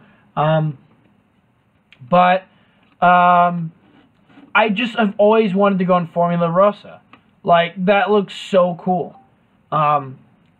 It's crazy that only Theme Park Review has really gone out there. I haven't seen Coaster Force publish anything from there besides Flying Aces, but I think that was videoed by the park. I don't know. But that looks like such a fun park but I don't know if I'll ever get to visit it. It would probably be a long time before I ever visit a park out in the United Arab Emirates. So White Cyclone is getting RMC'd over in Japan. I thought it would be interesting to see a Sentai Power Rangers team of roller coasters where White Ranger becomes an Orange Ranger. That's interesting. I didn't realize, so RMC is going more international now. They're not just in America. Now they're like spreading out to Europe and Asia now. So that's really cool that RMC is broadening their areas. It all started with Mexico in 2014, and then, of course, in 2016 was Sweden and Europe. And now look where they're branching off to. So RMC is becoming the next big thing. It was Intamin for the longest time. Now and then B&M kind of took over, and now we're back. And then Vacoma's doing some stuff. Vacoma's actually offering some pretty interesting, cool-looking stuff. And of course, Mac Rides, but RMC is the biggest underdog right now. Like they're doing some really crazy stuff. But yeah, Mac Rides and Vacoma. Vacoma's the underdog, I feel like. Because remember, Vacoma came off Aero, and so a lot of their stuff was Aero design, and then they finally realized, well, Aero's went bankrupt because of their track. Let's make better track. That's what I feel like. They're like, yeah, let's make better track, and they did. And it looks like they've improved a lot on their new stuff. Who knows? Maybe they can build a better version of an SLC. Who knows? Let's see. Should Carowinds replace Flight Deck with a B&M invert? Oh, Canada's Wonderland. Canada's Wonderland. I usually, when I see CW, I think of Carowinds. But Canada's Wonderland, yeah, that would be cool. As a cousin do this, I'd love to see that. I don't know if that would ever happen. But that'd be cool if they could get rid of SLC and replace it with a B&M invert. I don't even think they have a B&M invert, too. So that would definitely be a good fit for them. Maybe they can finally get a Ziz, and they can name their invert Ziz. I know for the longest time we've just been speculating. Well, we got Leviathan, we got Behemoth, where's Ziz? So that'd be interesting. If that'd be cool if they have an invert named Ziz. That'd be really cool. I think that'd work out really well.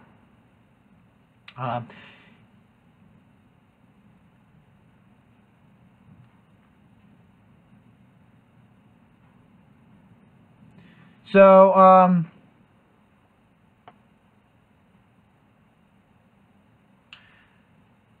have you heard of today's news about Blackpool demolishing? Yes, I heard that on CoasterBot's Instagram. That's heartbreaking. I've always wanted to go into. I don't know anywhere else that still has that. So that's just kind of sad because that looked like a great. That looked really cool. And that was on my bucket list, and I don't know if I'll ever get to ride one. Woo. One day, I will ride a side friction coaster. One day. There are a couple of them out in Europe, so I'll make sure to get on one. I almost got on one. I almost got on Leap the Dips. If only I had gone to that park on a day it was open. It's not open Tuesdays, but the park, that was back in 2016 when it was actually open. I don't think the park was actually even open 2017, which is sad. So now the oldest roller coaster in the world is back to being standing but not operating right now. That's sad.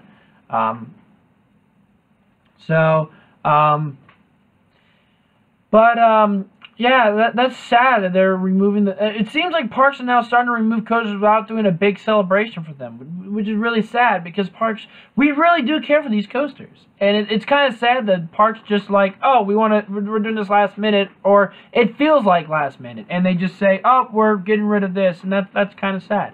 I feel like Kings Dominion started to tradition, and now other parks are starting to follow them. Kings Dominion started with Hurler, and everybody's doing the same exact thing, which that's not cool, man. I like my little last time ridings.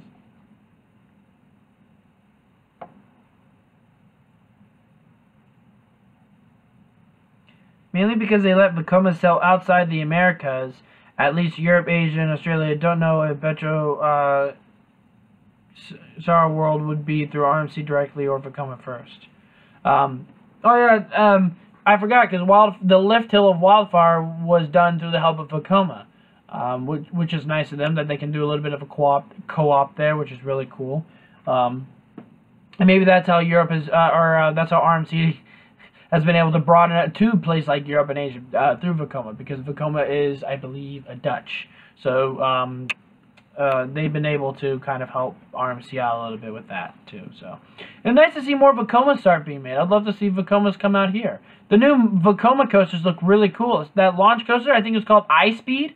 That looked really cool. Bring one out here. I would love to have something like that at a park. That looks really cool. Sydney, Australia has the last true wooden wild mouse. Okay, so Sydney, Australia does have one. I know they have a lot of side friction coasters there as well, but I really need to.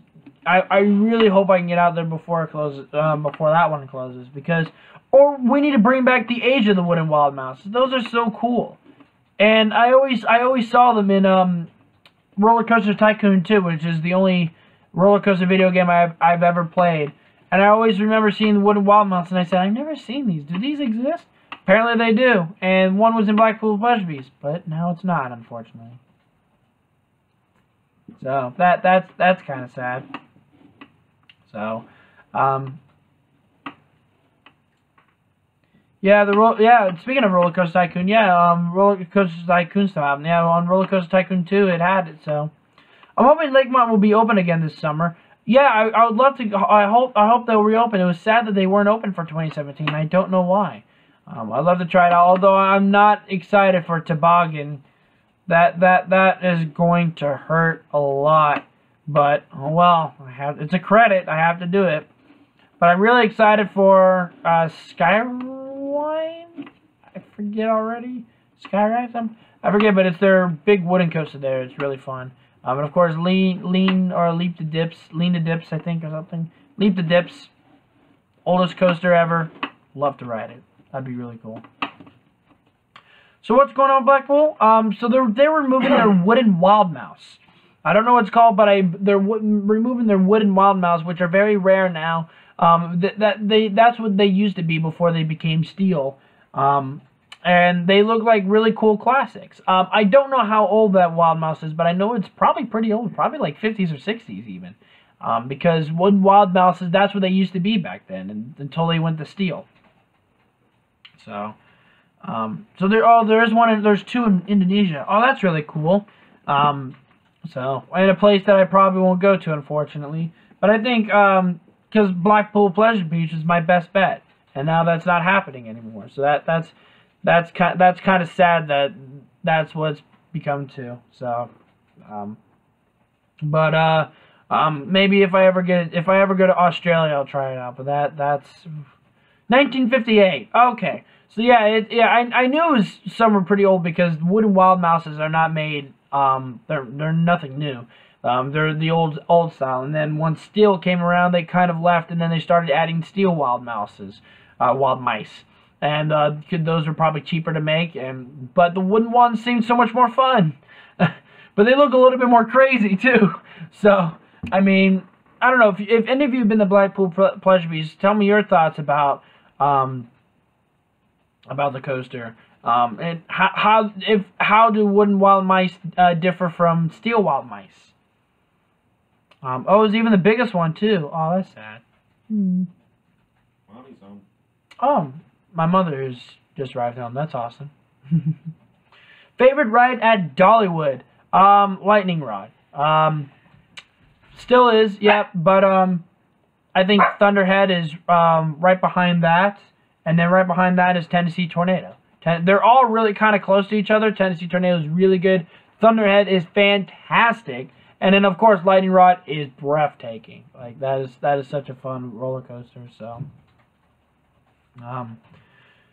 So Coaster Force is based off the Lego Monster Flight Alliance. Their mentor is based off the YouTuber Coaster Fanatic. It's just the name of it's just the name, and he's an engineer. Oh, okay, that's cool. I always wanted to meet East Coaster General. I think his name is Henry or something, or Gary. Forget his name. Dang it. Sorry, I'm butchering names. I'm really good at butchering names for some reason. But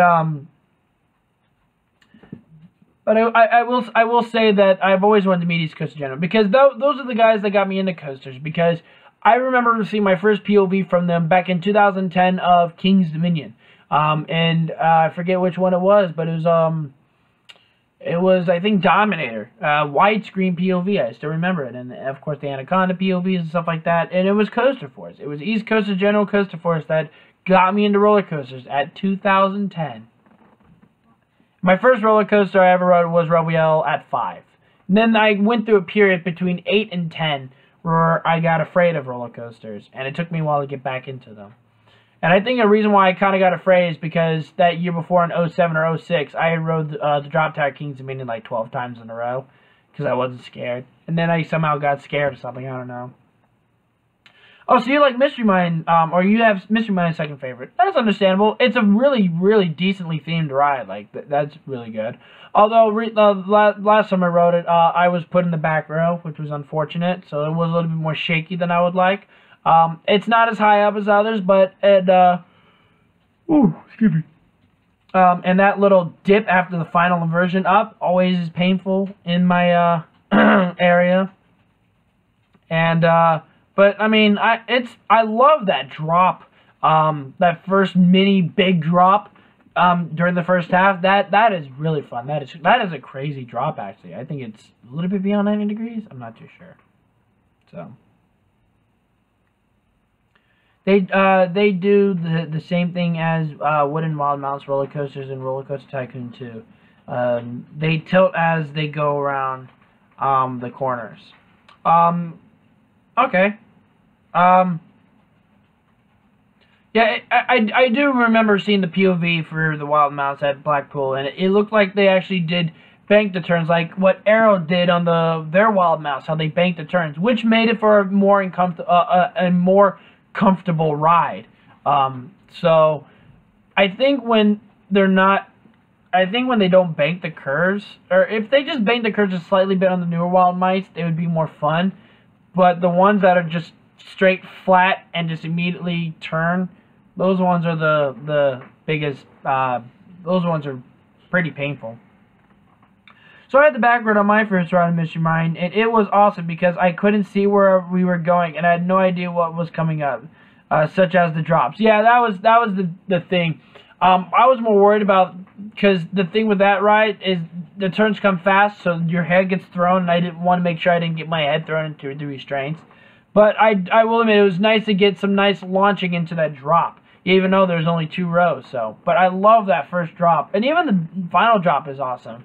But it's weird how even though it's smaller, I prefer the first big true drop on Mystery Mine. That is really cool, and of course the theming on that is excellent with the weird Scarecrow. No, oh, the cars actually tilt.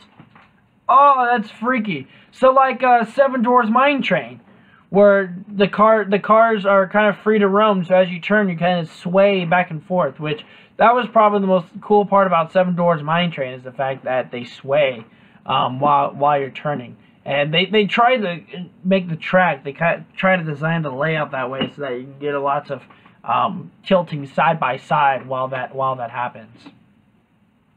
So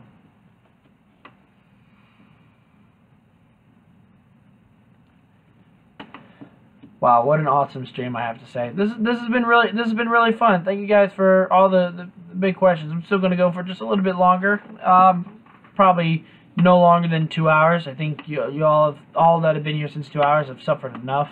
But and I'm sorry that this was very last minute for a lot of you guys. I mean, I didn't mean for this to be, but this was a way for me to celebrate 2018 and review 2017 and just kind of remember that.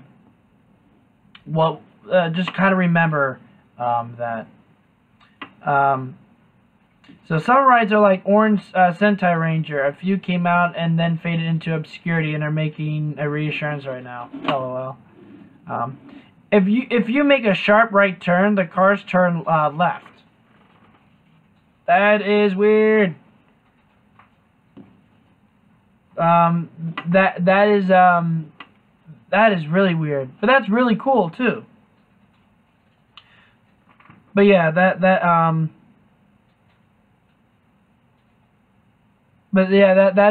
thought that was really cool. Sorry, incoming messages. Oh my gosh, look at this beauty. Yeah. So, but I think it's really cool when the trains kind of sway. That probably puts a lot of weight to it though. But yeah, 2017 was a really good year.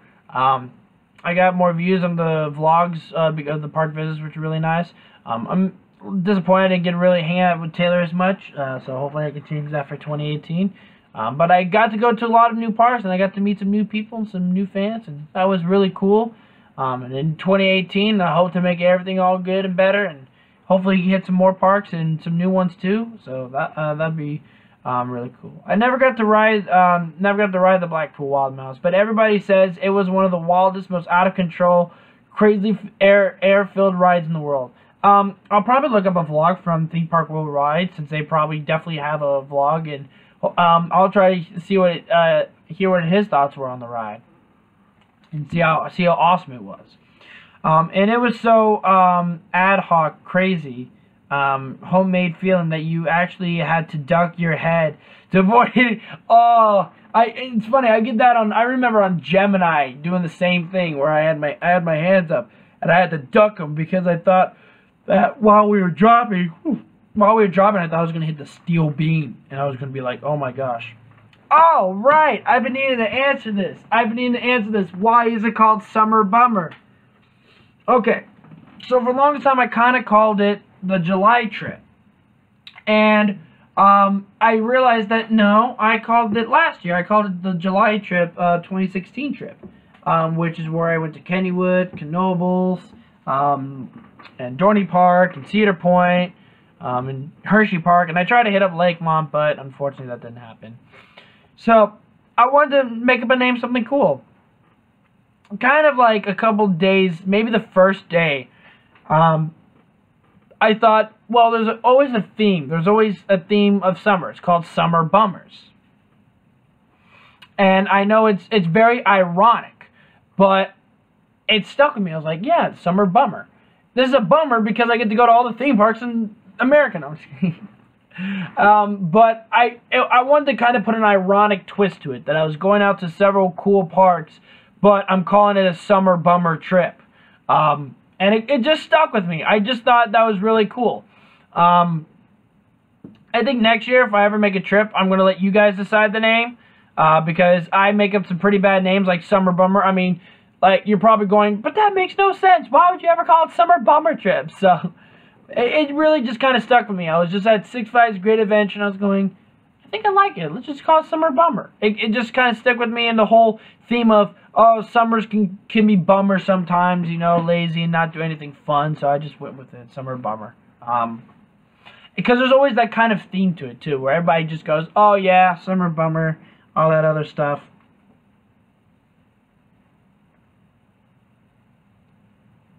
So, how's Thunderhawk running? Oh, Thunderhawk at Dorney? Ooh, that was an interesting Woody. It was, if it had buzz bars, it would be better. Because it doesn't have buzz bars, the airtime popping out can be a little bit painful. But it wasn't bad, it was just weird. It was just weird, and the airtime felt weird and stuff. So it was, you know, it was kind of weird. So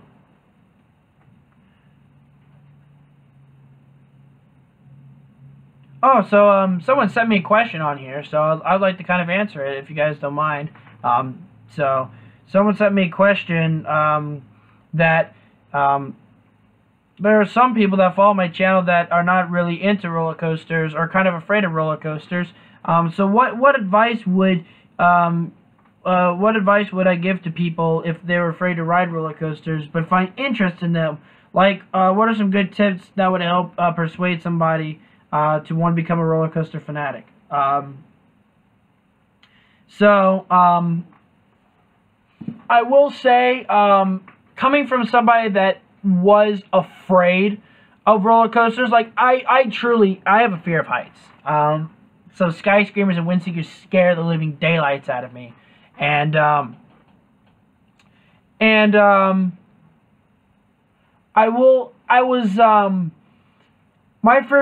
got me back into coasters was the construction of Intimidator 305. I got invested into it, but when I noticed that it was 305 feet, I was like, oh, I'm never riding this coaster ever in my life. It is too tall, it is too scary, I will never do it. That same year, I started getting back, I wanted to start riding coasters. So the first coaster that I rode was Woodstock Express, aka what would used to be called Ghoster Coaster. It's a small little blue wooden coaster. I started out small, and it was scary, but I enjoyed it. So, and that's what I did. Over time, I got a little bit larger and larger, and then 2 years come by, and I'm finally able to ride all the Woodies. I rode all the Woodies at Kings Dominion, and I can at least ride those. I can ride Backlot, and I can ride the Avalanche, and I can enjoy it. And then it came time to finally go, well, time for me to see if I can go on an upside-down roller coaster. And that's the hardest part, is feeling that fear feeling of going upside down.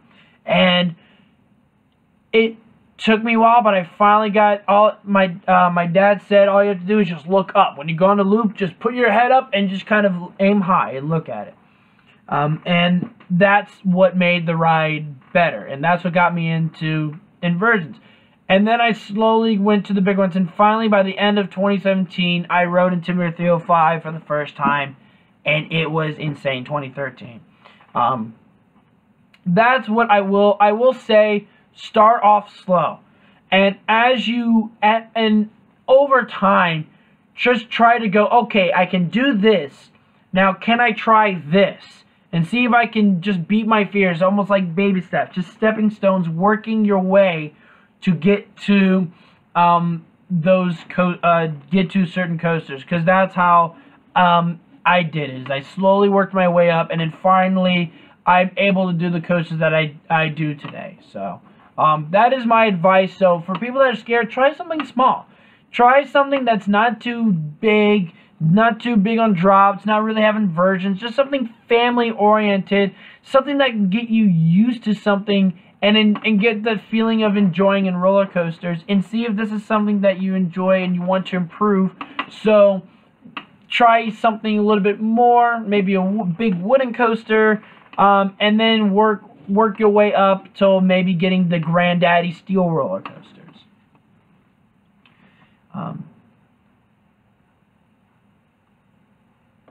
Thanks for answering. I thought maybe something bad had happened and you were in a... Yeah, I know, right? Because it's called a summer bummer trip. That was the ironic part about it, is calling it that. So I think that's why it stuck with me, because it's so ironic that it's called summer bummer, but yet I'm on the best trip of my life. Like, that was a truly life-changing experience doing that, because a lot of other things happen in between going to parks that definitely, like, changed my life forever. It was insane. So I love historic Woodies, and Thunderhawk is one of the 10 oldest in the world, but it's really the worst of both worlds. Rough and yet boring, LOL. The kids I rode with love it. It's okay. It's not the worst of rides, but it's not the best of rides. I will admit, it was very weird and kind of bumpy. I think I prefer all the other oldies at Kennywood over Thunderhawk. I need to try Blue Streak at Kenobi Lake. That looks so weird and so cool. But like I was about to call it T3 because one of the trains is labeled T3, but it's Thunderbolts at Kennywood. That is a true classic. And then Wild One, which is over 100 years old. It's going to be over 100 years old this year. It's my only coaster I've ridden that's 100 years old, and it is insane. It hauls. It flies through its course. It is insane. It is crazy. So I mean, all the old classic Woodies are fun. Even though the wood for Wild One is, I mean, all the wood is not the same. But I mean, another cool one is Roller Coaster, because you get some nice airtime to that. So guess they retracted wrong or gave it the wrong trains.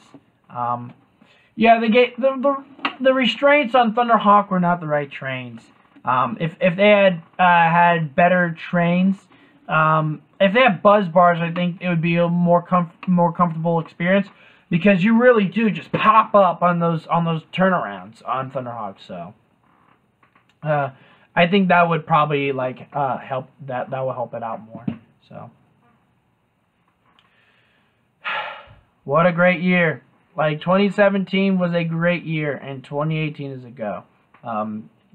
Real quick, would you guys like me to make a video on my favorite parks? I'll even post a video on Instagram, and I want to hear what you guys think, if I should do it or not. I am a little bit afraid to do so, because I feel like it just, my list is going to be too weird for people to understand.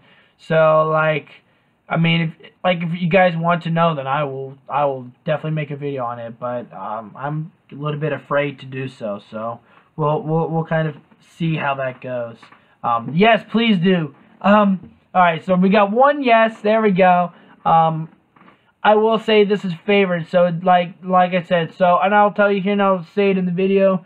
For me, when it comes to parks, 50% goes in the atmosphere, 30% goes into roller coasters, and 20% goes into food. So atmosphere is like landscaping, details, are the employees nice, how is the ambiance, and just all this stuff that kind of ties everything together to make you have a wonderful day. And that's what all combines into atmosphere. So, define weird. Another yes. Define weird.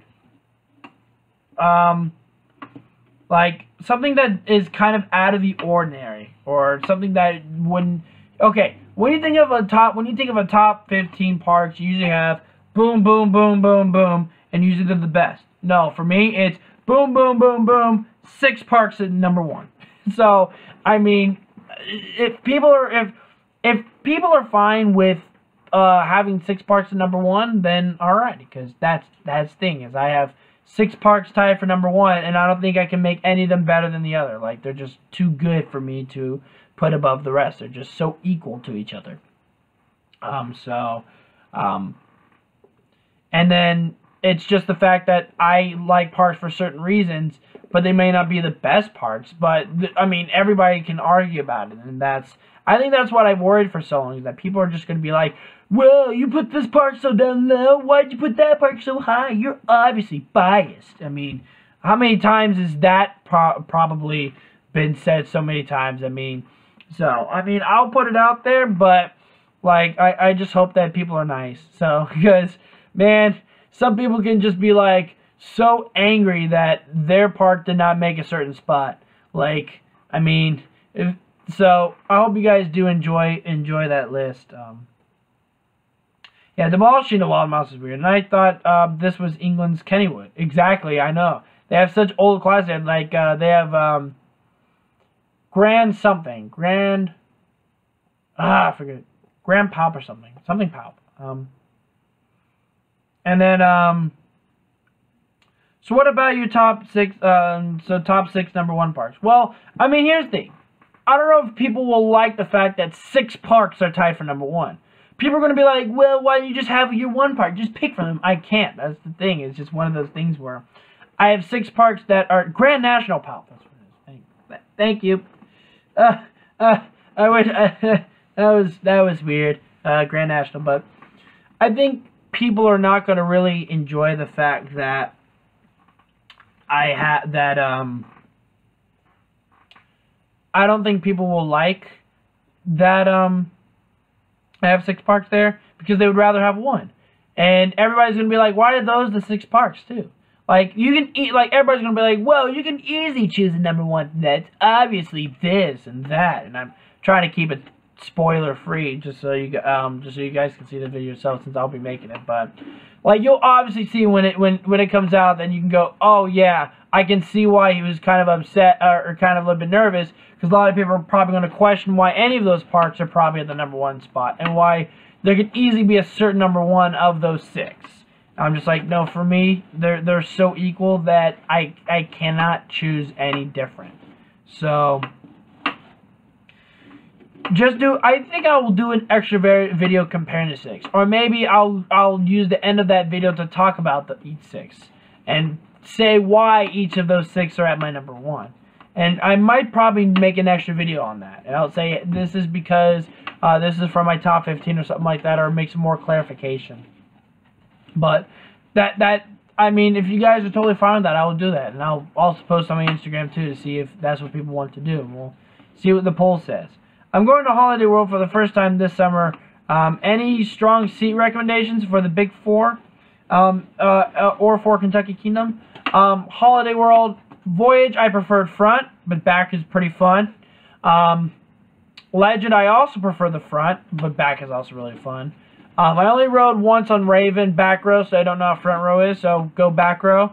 But it is pretty bumpy in the back, so maybe go more for the front. And if you want a relaxing experience, do front right on Thunderbird. But if you want an intense, any row in the back is extremely intense. Almost way too intense. Like, not the good type of intense. Like the Batman the Ride intense.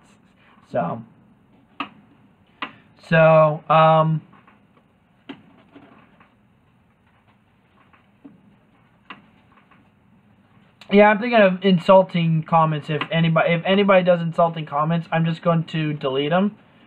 Sometimes, in the past, in my old videos, I've responded because I'm like, dude, why are you roasting me in my old videos? Check out my new videos before you say that I'm a bunch of crap and I'm not a good, and I don't make good videos.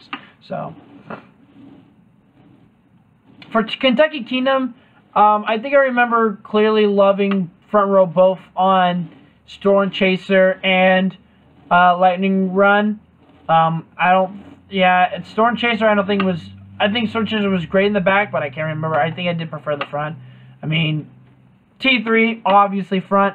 And then I think, and I didn't do back row on Thunder Run. I only did front row. So, once again, I'm a front row rider, but there are some rides that I think back row are really good. I bet you Legend is pretty good back row, and Voyage is pretty good back row, but I just prefer the fronts of those, so. Hey, Coaster fan, how you doing, man? It's good to hear from you. I hope you're doing all right. Hope you're enjoying the live stream. So, but I think I will. I think what I'll do is I will do my 10 favorite parks that I have been to, and then I'll do another video explaining why I have 6 parks number 1. Like, I'll kind of minimally say it. Oh, thank you. Blue tour. Oh, perfect. So, I think I think I'll compare. If I need to do a deeper in-depth video, I will compare them. But I think for now, I'll just do a top 10 and see how that goes. So when I make a video about the Wild Mouse, I definitely will get roasted. But I feel it's good to speak your mind, even if it sounds wrong. It's understandable, but I'm one of those people. I want to speak my mind, but I want to be open about it. Like, I know I did get to see your Geauga Lake one, and it's just one of those things where I'm very open, and I understand that some things are kind of hard, but it's just one of those things where, in the end, it's not up to me to make these decisions. If corporates want to make those decisions, then those are the final decisions. And unfortunately, in this day and age, Geauga Lake is no longer a thing, and I'm sad because it seemed like a good park. And I will say that Six Flags, I will think, kind of started the butt hurting trend for when they could try to combine both worlds for Geauga Lake, and then when Cedar Fair tried to take out competition and buy that park, they had nowhere to go, and the county there wasn't helping them out, so they were making it tough on Cedar Fair to even run the park. So Cedar Fair was like, well, what do? We're getting low attendance, we're getting screwed over by rent and all this other stuff, and all this stuff is coming on, and so they said, screw it, we're just going to not do any business out there, and we'll just move out the coasters, which it's kind of nice because I get to have Dominator, like, you know what I mean? I get to operate Dominator, and I mean, there's so many things there's so many things that happen in the world that I can't really explain, and there's stuff that I will never comprehend because I wasn't there to see what really went down. So it's one of those things where I can't get mad. I'm sad that some things like the fact that Raging Wolf Bob's is gone, or the Wild Mouse, or even Geauga Lake. It's just one of those things where I'm sad that those things couldn't those things had happened, but there's nothing I can really do about it, and I have to accept facts that I couldn't do anything about it. So nice to meet you, Coaster Arts. Sorry, Coaster Arts. I see you. Yeah, I remember you meeting at the Singing Mushrooms. That's really cool. I finally got to go to Kentucky Kingdom and ride all the roller coasters there. They were fun. They were great. Yay. The 80s were the best era, right? 80s for most part, some parks were really nice. Cedar Point, I think, was best in the 90s and early 2000s, and still, I think today is actually still their best. I mean, Cedar Point now is really improved with stuff. Knoebels is probably what's left of the 80s era. They show what the 80s or 70s was like for parks back then. Knoebels would probably be what King's Dominion was back then, or even King's Island. And especially for King's Dominion, 80s was its best era. The 70s and 80s were its best era. And it wasn't until the 90s when corporates took over that things began to change. And it was the 90s when corporates came in with theme parks. And then Six Flags kept building on it, and then Cedar Fair kept building on it. And I think Disney kind of started it because they were the first true corporate parks. And then people followed in their footsteps. And now we have big corporates. And now what I think the corporates got to realize is what can they do to make it so that it doesn't feel corporate. They can go back to the old times. And Cedar Fair is doing, they're trying to figure out new ways to make it more enjoyable for parks. And what can they work on? Six Flags is still sticking to just add rides and just make it more convenient and stuff like that. Which is understandable, which is fine. And of course, SeaWorld is now trying to not do so much what Disney does, and now they want to incorporate theming, but still have lots of rides. So there's more stuff to do, which is really cool, which is really nice. And I think SeaWorld's my favorite because they're, especially with Busch Gardens, they're able to incorporate so much that I think Cedar Fair is starting to work at it. I think if Cedar Fair worked more on the food, too, that would be really nice. Because Busch Gardens has some fantastic food. Oh my gosh, their food is great. Busch Gardens has definitely improved. They had a great sausage sandwich that I had at the New France section by Trappist Smokehouse for Christmas time, and it was so good. They had like a baked potato soup, and it was really good. So I went to Cedar Point in 2006. Oh wow, that was a long time ago. Since you work at King's Dominion, what are the Singing Mushrooms like after hours? Are they nice when they're not performing? Well, because I don't work near those, except when I did at Delirium, I didn't really see them. Then were never really annoying, but it's interesting that they never run. I guess they have a timer that they don't go off after a certain time. Also, what's really interesting is King's Dominion has extended their hours, so now they'll be open during till 11 now on the weekends during summer. So that'll be really cool. So, do you have any other social media accounts? No, I only have an Instagram. I have YouTube and an Instagram, and then all my other stuff is kind of private. I do let people I do accept people on Facebook. I've noticed that more Coast enthusiasts are starting to friend request me on Facebook. So some of them I know, some of them I don't, but I still kind of do every once in a while for Facebook. So I guess there's a Facebook, but that's about it. Twitter I don't use often because Twitter's kind of weird, and but Instagram for sure, because I get to post where I'm at and get to post cool pictures and stuff. What is your favorite roller coaster? Voyage. Yeah, Voyage. Did you say Six Wags? No, Six Flags. I might have said it fast, so I might have said Six Wags by accident, but no, Six Flags. But LOL. Where am I from? Yeah, I'm from Alexandria, Virginia. Sonova, Northern Virginia. Nice, man. You've been to some good parks, Coast to Coaster Arts. Those are awesome.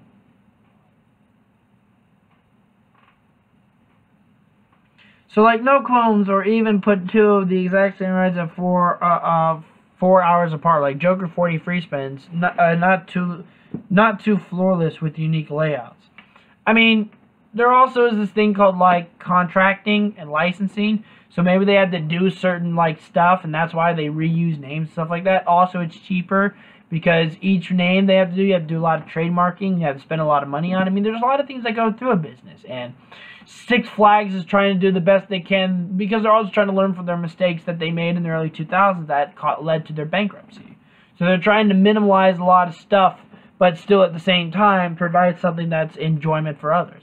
And it's not like, and here's the thing, even though there's a small percentage of coast enthusiasts, when in reality, when you really think of it, the GP really only will go to one Six Flags park. It's only in this area that I hear people actually talk about more than one Six Flags park, and they talk about the one in New Jersey. Because there's the one in Maryland, one in New Jersey, but that's about it. No one really thinks about, oh, there's one in Illinois, oh, there's one in Missouri. I never knew. Like, so it's one of those things where there's not a lot of people that that will know more than one of those Six Flags parks. So it's kind of it's kind of interesting that it kind of makes sense that they would do something like that. So.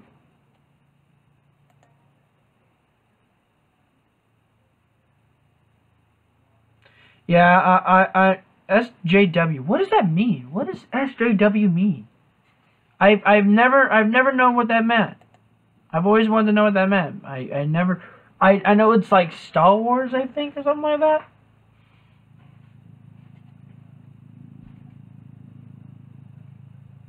Oh, you've been to Laurent? Oh, how is that park? Twitter has 280 characters now. Worst non-political account might be Power Rangers because of the live tweets. I'm weak. Haven't been to Virginia since 2009. Well, you should come back out here for Twisted Timbers and Busch Gardens. I mean, we got some pretty cool parks. I mean, we also got that random park in Fredericksburg, which I still haven't been to. I keep forgetting that thing even exists. So I'm hurt that I haven't been to it. But I'm going to try to visit. They got a new coaster credit coming that I want to try out. So. That would be cool. What is the park that surprised you the most from the trip? Michigan's Adventure. I never thought it'd be that good. It was really good and really fun, and I really enjoyed it. Another great park was Holiday World. Holiday World was pretty decent. I was a little bit disappointed in Kentucky Kingdom, but it was they're trying to recover from Six Flags. It was the guests that really annoyed me at Kentucky Kingdom. The where Kentucky Kingdom is located, I mean, it makes sense that they're not going to be open later than 9 o'clock. They do not want those bad teenagers coming in. I mean, I was in the park, and you're not allowed to have marijuana there. But I could smell clear as day that someone next to me was popping a joint, and I could tell he was looking around, and I'm just going, oh, I cannot stand the smell of marijuana. It is too potent, and I do not like the smell. So the entire time, I'm just getting ahead and just going, oh, why is this guy doing this? So I think Kentucky Kingdom needs to set up security checkpoints like the other parks. Because that like the fact that marijuana was in the park, I was like, oh my gosh, really? Poor Kentucky Kingdom. Social justice warriors, that's what that means. It's a phrase from an alt-right used to suppress political discussion. I didn't even realize that was a thing. I don't like. We do dumb stuff politically. We just get really baby. We start crybabying because we don't like that our views are getting suppressed and we're not getting understand. I'm just going, oh, like come on, just accept other people's ideas and just let it be. Like we don't like that. We don't like when things don't go the way we want. And we can't accept like other things, and we need to learn as a society to do that, or we will sink. I hope to come for CoasterCon. Yes, CoasterCon. King's Dominion is getting CoasterCon. Six Flags America's CoasterCon. Gardens, yay! D. I'm a happy coaster enthusiast. That's gonna be so fun to do that. Now that you've ridden some more Vekoma SLCs on your trip, which SLC is the worst?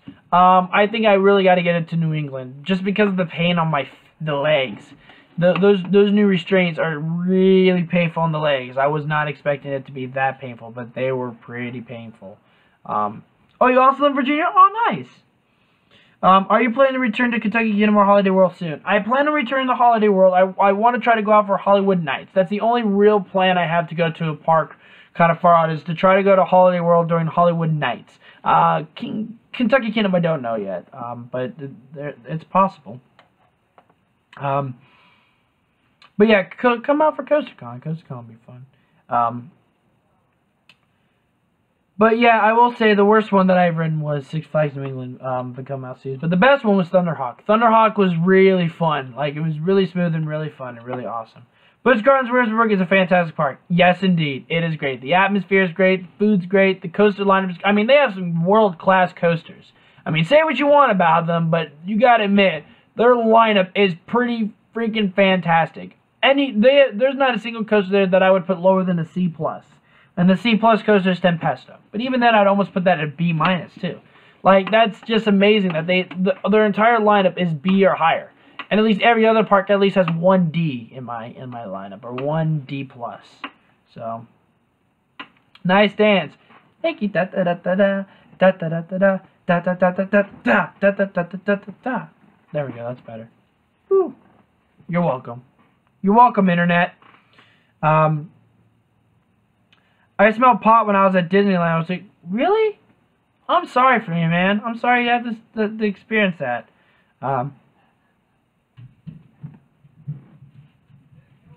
How can we accept aliens in SPD if we can barely get along with each other? That's the question, my guy. My guy. Yeah, I can see where you're coming from. Yeah. On which ride were you most often stapled? Oh.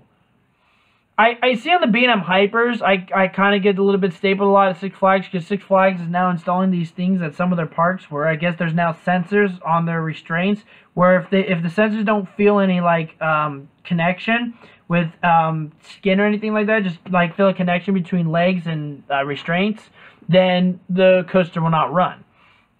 I noticed that where I'm in the back row for Goliath, or no, Raging Bull, and all of a sudden they call my seat, and they can't see me. They can't see that I've left a little bit of room or made it comfortable. But they call my name, they call my seat number, and I'm like, all right, push it down. They're like, oh, okay, never mind, we're all good to go. So I'm like, Six Flags installed something, and that's probably safety reasons why they do that like that.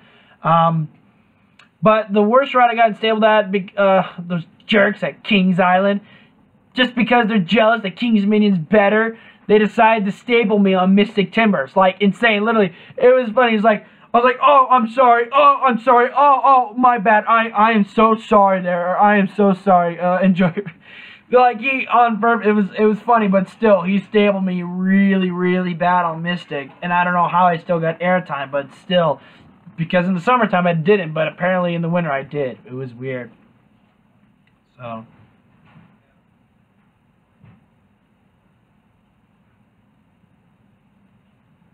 So, are you planning on going to Six Flags over Georgia or try out Twisted Cyclone when it opens? I would love to go back to Six Flags over Georgia. I haven't been since 2016, and I would love to get back because I didn't get to truly try out all that park had to offer.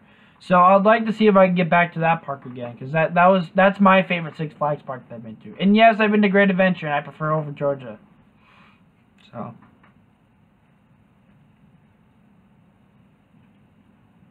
Interesting that you think Alpengeister is a bad coaster. Well, I can see. There's some weird transitions that might throw your head into the restraints. I totally understand. So social justice warrior does not necessarily strongly believe that in all I say or even care about the gripes of the fighting on behalf they typically be. Yeah, I mean, this is why I stay from Twitter, because of the stupid stuff that goes on there, the stupid things that get posted, and the stuff that doesn't even need to be posted out get posted on there. I mean, it's starting to come over to YouTube with the Pauls. Ah, Logan Paul. Yes, I know about the Logan Paul thing. Oh my gosh, why Logan Paul? Why? Why? So you think Tempesto's the greatest coaster in Busch Gardens? Oh, okay. I can see why. It's got some great launches and some great hang time to it. I understand. I smelled pot when I was at Santa Cruz Beach. Well, that makes sense. You're at Santa Cruz Beach Boardwalk. You're in California. You're in the home of... Dude, what's good? I mean, like, that's California for you. So much potheads out there. So many YouTube vloggers that are potheads out there, and they live in California. So, I mean, ooh, a little bit iffy out there. So, or Wicked Timbers? What's Wicked Timbers? I don't think there's a Wicked Timbers out there. So, I'm sure you've already talked about this, but are you planning to come to Hollywood? Yes, I am. I am going to come to Hollywood Nights. I do want to go there because if Voyage's my favorite coaster, I need to try it during Hollywood Nights. And I really want to try to go out to that park more often. That park just seems so cool, and I want to do more at that park. So it'd be really cool to try Voyage trimless. So I mean, I really want to try that out because I did get to try it with that. So. Now that Georgia Cyclone's closed, what is the worst Woody that I have ridden? Alright, let me pull out my trusty... Sorry, let me put these deck of cards down. Let me pull out my trusty phone that I keep all my stuff on.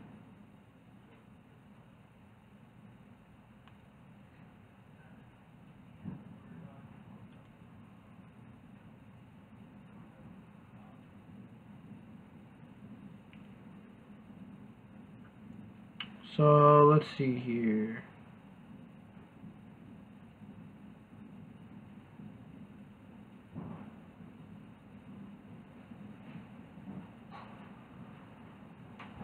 I guess I have to go to Comet at Waldemar Park.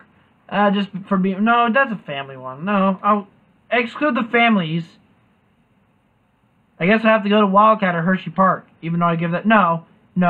Flip Wildcat and Thunderhawk. I would have to give the Thunderhawk at Dorney Park. So... Oh, well, sorry. Oh, well. Canada, cause yep, Ryan talked a lot about the Voyage, and he was right. It was really, really good, and Voyage is my favorite coaster I've ever ridden. It is so good. So, see you there. I love that park. I can't wait to go back to it. It looks really cool in my footage, but I just remember struggling because I was sweating because it was so humid and the terrain was so bad. So I was like, that terrain is insane at Holiday Park. Be prepared. It is not a flat terrain. It is straight hills right back up. It is crazy. So, oh man, it is very weird. So,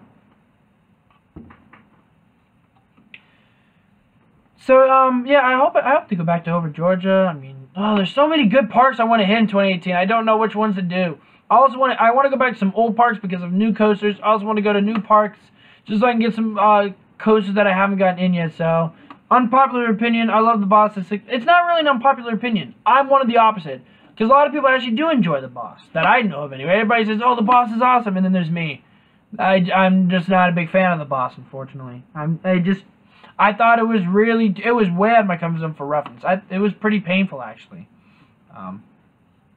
Worst Woody I ever rode was Cyclone at Six Flags Magic Mountain. Yeah, it was considered the worst Woody. I will say, I think the Boss is almost near Thunderhawk at Dorney Park. Boss is pretty far down there. Which coaster disappointed you most from the trip? Boss. Boss was pretty disappointing. Even excluding my Winterfest rides, Mystic Timbers was very disappointing because I had no airtime, and it was kind of, for the longest time, Invader was the best ride of 2017 in my opinion, until I rode Mystic Timbers during Winterfest, and I was like, oh, I see why. But I think if I include the Winterfest times of Mystic Timbers, then I will say Boss is probably the most disappointing. Oh, Thunderbird was kind of disappointing, actually. No, Lightning Racer isn't that high in my opinion. Back row is not as strong as front row, and it is kind of getting a little bit rough, so I think Lightning Racer needs some work. I have a couple more GCIs ahead of it. It used to be in my top 10, now I think it's barely in my top 20 now, so. But I've also ridden a lot of new wooden coasters, so my it has changed a lot. What do you think of the land being cleared behind Dollywood? I think they're expanding. I think they're going to add a new land to the park, and they're going to they're going to try to add some more rides back there. I don't think it'll be a roller coaster, but maybe we can see some other cool rides going back there. But judging by how much land is being cleared, I think we're going to get a land expansion. So now we're going to go to a new part of the park. So that's what I think, just judging by how much land clearing is really going on back there. And probably for future development too, like with lake compounds and how they have the other part of the lake to really expand and to work around for stuff like that. So, yeah, oh, so Boss Rosso, okay. Worst wooden coaster I've ridden is Blue Stick at Cedar Point. That's interesting, but I mean, I can see why. My flaw with that is, there is some roughness, but my flaw is just the seats. I don't like those type of headrests because I can't lean back at all because it kind of forces my head out. American Thunder should be RMC instead of Boss. That's possible. American Thunder wasn't too bad. First half was weird, but I liked the second half a lot. My favorite coaster at St. Louis was Screamin' Eagle. That was a very fun coaster, and it almost used the terrain. Like, I saw a lot of times hugging the ground as it's going downhill, then lift up with a hill, which was really cool. And the airtime on that was amazing, and it was pretty smooth. So my favorite coaster at St. Louis was Screaming Eagle. That was cool. Yeah, the Cyclone was nowhere near the boss. Worse than anything you could ever imagine. So, are you saying that boss was more rough than Cyclone, or was Cyclone more rough? Yeah, no, Screaming Eagle doesn't have buzz bars, but Screaming Eagle was really good. Like, the airtime that I got on that thing was awesome. And it's such a classic. If I said it has buzz bars, my bad. I didn't mean to say that, because the only coaster there's only a few coasters that I've had that had buzz bars were the two old ones at Kennywood, because Jackrabbit does not have a buzz bar, and then of course Phoenix has a buzz bar. I think those are the only ones I remember that had a buzz bar to it. So I think Great American Scream Machine at Over Georgia had buzz bars, those are nice. Those are cool. Yeah, I'm with you there. After the new retracking on King's Dominion, Rebel Yell doesn't really have as much airtime as it used to, so that was kind of disappointing. There's some airtime through the first half, but coming back, there's not really a lot of airtime, so that's kind of sad. But the drop is really fun. That was really fun. Six Flags America, Six Flags St. Louis. I have to give it to Six Flags America. The atmosphere is a lot better than St. Louis, even though St. Louis is more pretty. But both of them were kind of secluded in trees. Also, what was weird is St. Louis had a weird sewer smell to it. When around the park, it kind of smelled stinky. It was weird. So Six Flags St. Louis in general was just weird. I didn't get there until very late in the day. They were only open until 9 o'clock. We got there at like 5, and it was a disaster waiting to happen. But so Cyclone was more rough. I like that. So Cyclone was more rough. Okay. But yeah, I will say what? No airtime in Rebel Yell? You're crazy.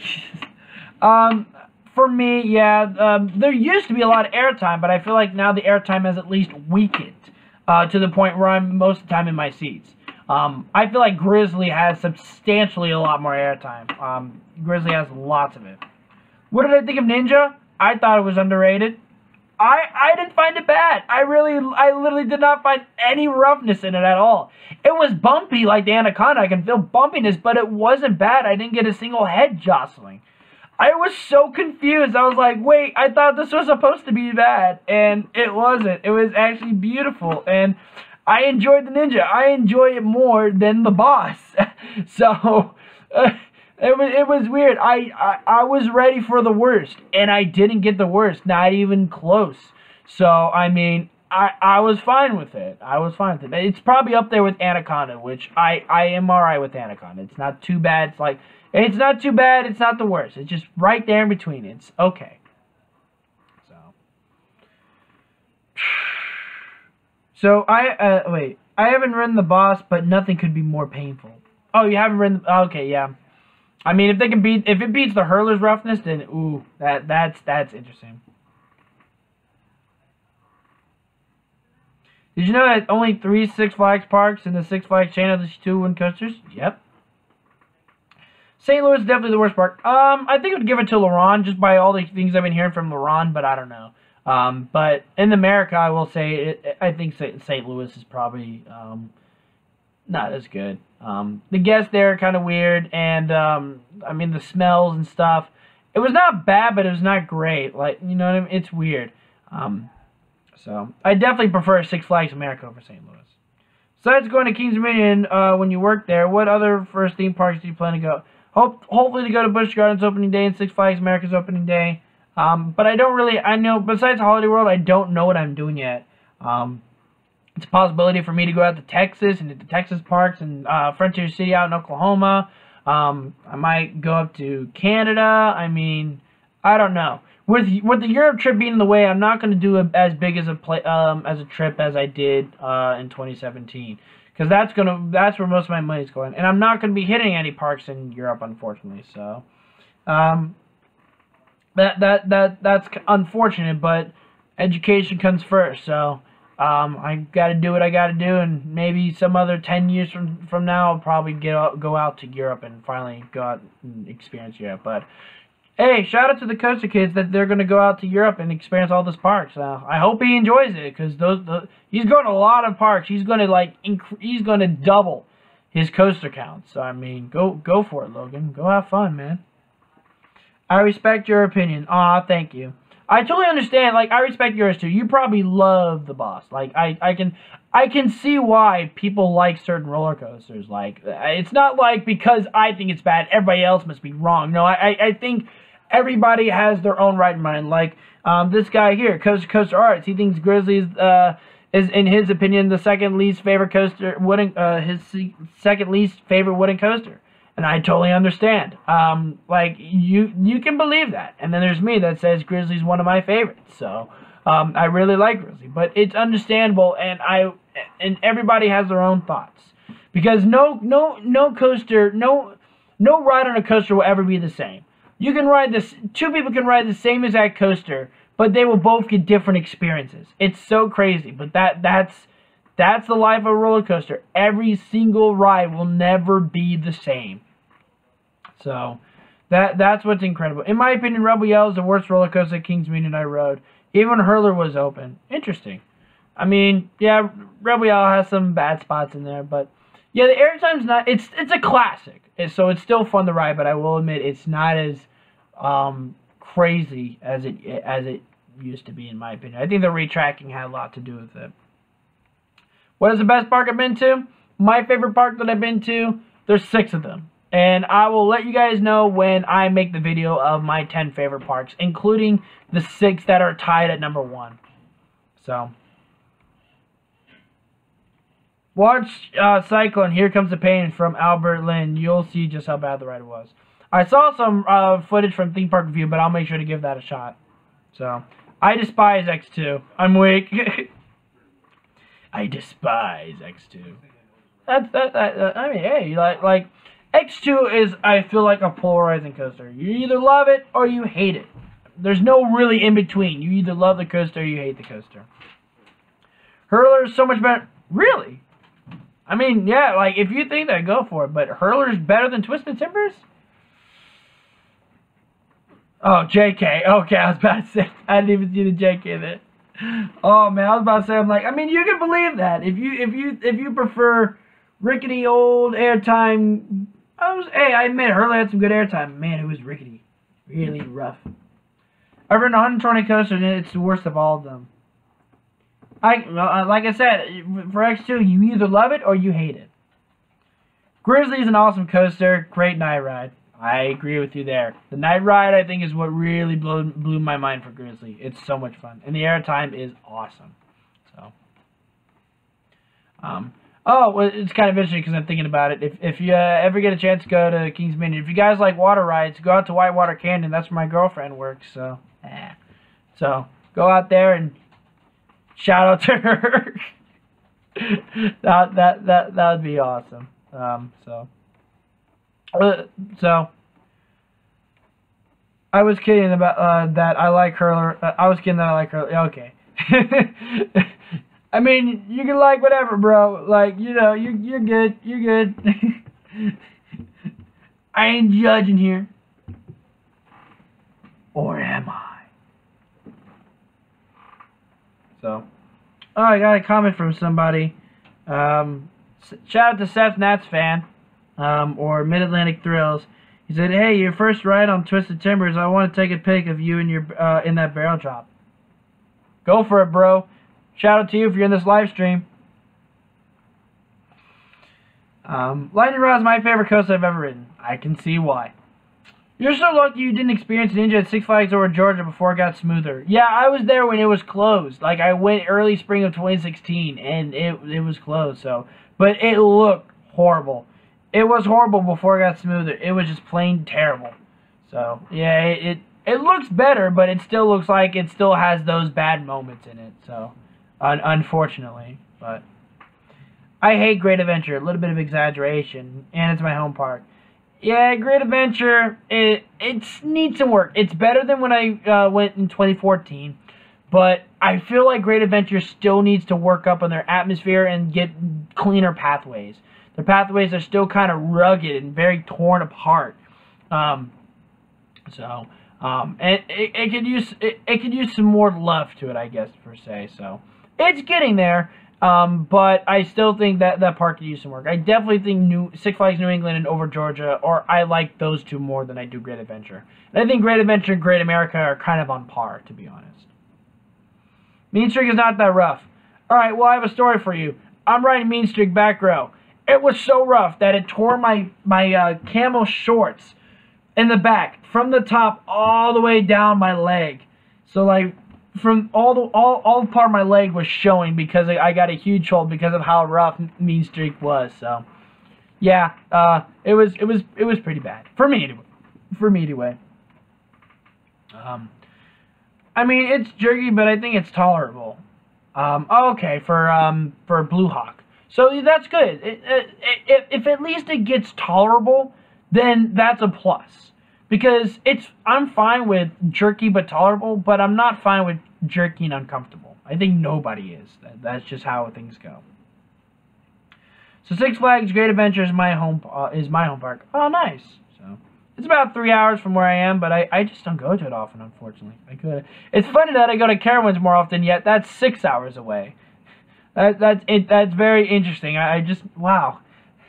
I don't go to Great Adventure that often. My current coaster credit is 199. What's going to be your 200th, bro? What is going to be your 200th?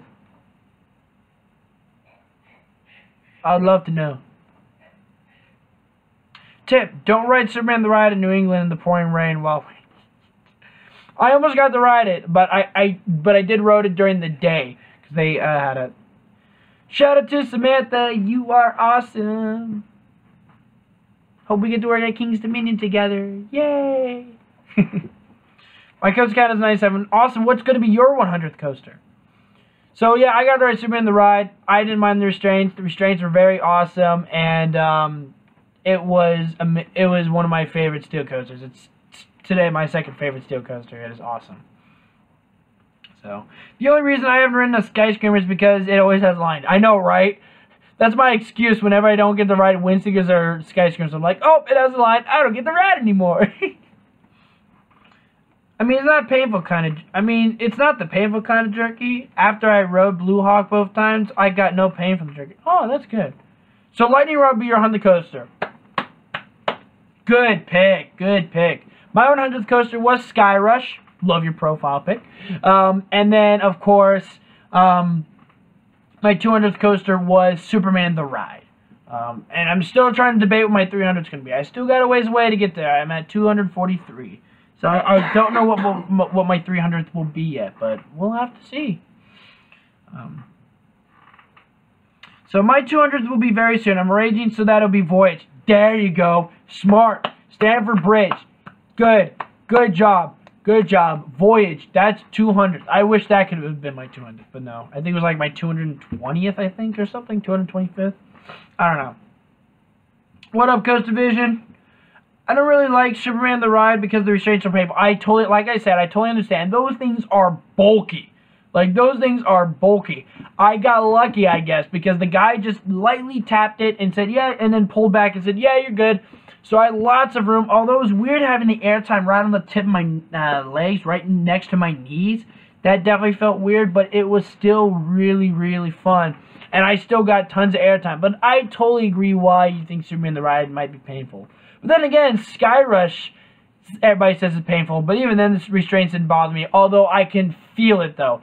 I can feel the pain, but it just wasn't uncomfortable pain. But I will admit, I did feel pain from the restraints of Sky Rush. But that's because there's so much airtime on it. It's like RMCs, where even the restraints on RMCs are kind of painful because of how much airtime you really get. That's the same thing for Sky Rush, so. My 100th coaster was Matterhorn bobsleds. Oh, that's interesting. That's cool.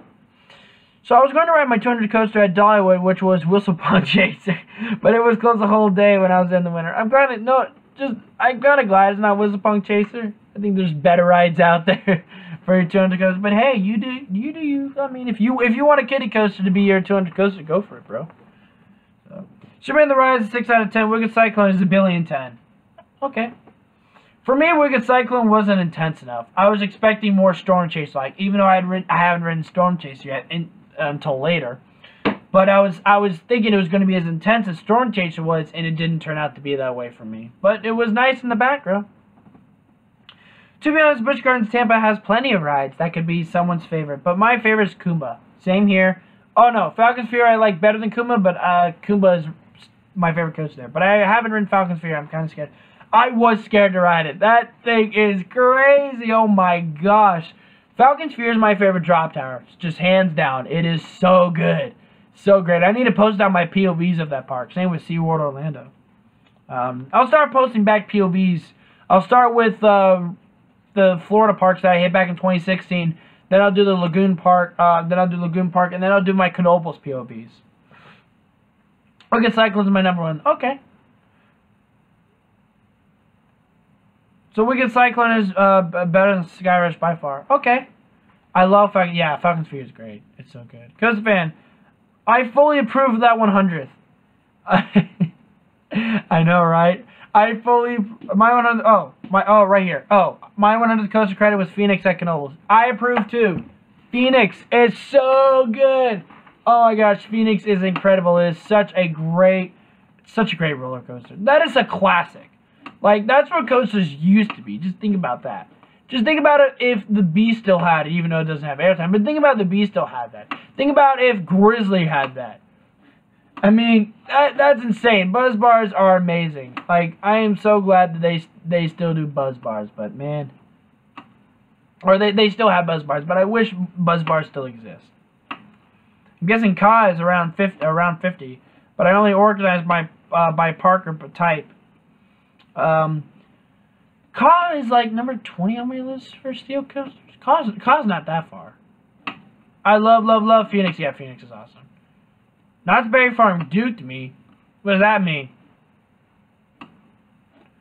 I wasn't that impressed with Knoebels, but Phoenix's airtime was ridiculous and easily a favorite of mine. Yeah, I can see why. Knoebels is a lot different from your other parks, but that's why I loved it a lot. Is because it was different. It was awesome. Hey, Coaster Box. So, yeah, Phoenix was fan-freaking-tastic. Man, it was good. So.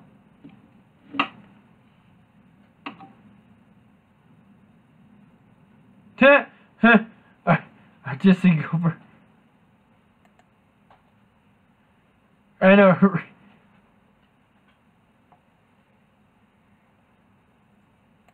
Yeah, I'm kind of with you there on that. Yeah, that's weird. I love Knoebels so much. Yeah, Knoebels is so good. They closed Accelerator. Oh. Oh.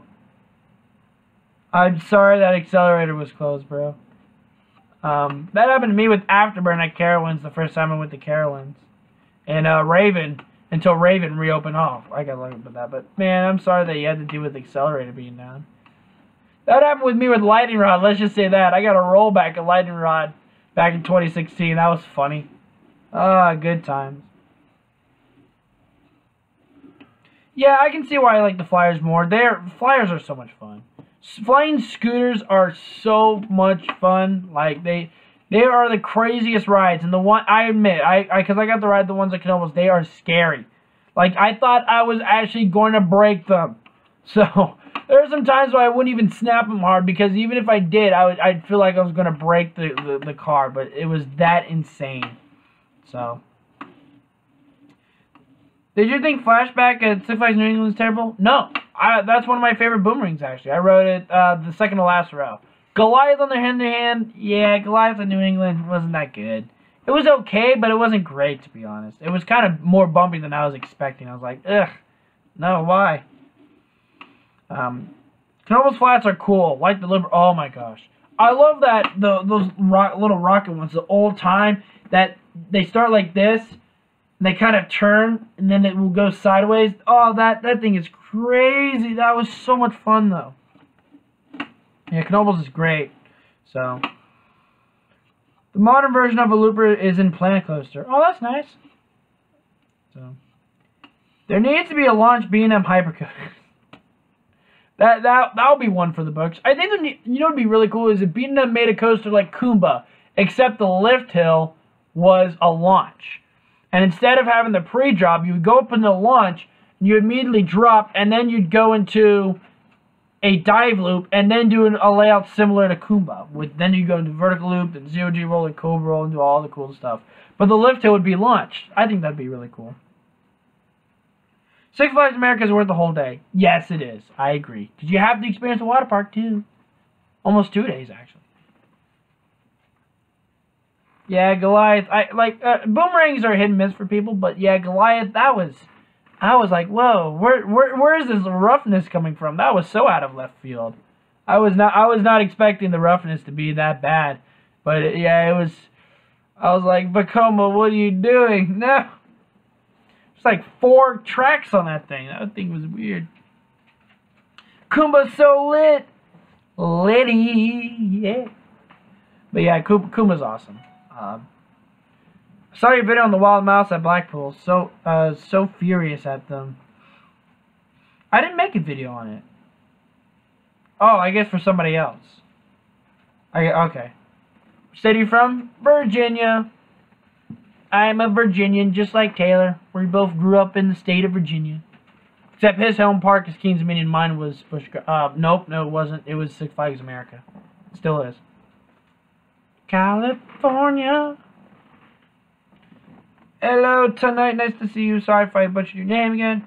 Why do people say that Magic Mountain has only one outstanding coaster? That's on so many levels. Did they forget about Tatsu, X2, and Full Throttle? Yeah, they probably did. Oh, I see. Coaster Box. I see. But, yeah, Magic Mountain has some pretty good coasters, actually. They have some really unique ones, too, so. I think as most of them, everybody thinks are B average, which, I mean, that I can understand, but at the same time, like, there's some pretty good coasters at Magic Mountain. Like, there's Twizzle Colossus, arguably Goliath, arguably X2, arguably Tatsu. Then you have Full Throttle, then you have, Superman Krypton. Escape from Krypton. Then you have Apocalypse, I mean. I love to go there. I've never been there, so I don't know if what the coasters are like there, but I think they're all right. So, do you go to Katy or Six Flags America more? Even though Six Flags America is close, I go to Katy more often. I think out the entire year I went to Katy about 12 times, and I went to Six Flags America like 4 or 5 times. So, yeah. There's some times where I go to Six Flags America often, but I prefer Kings Dominion a lot more.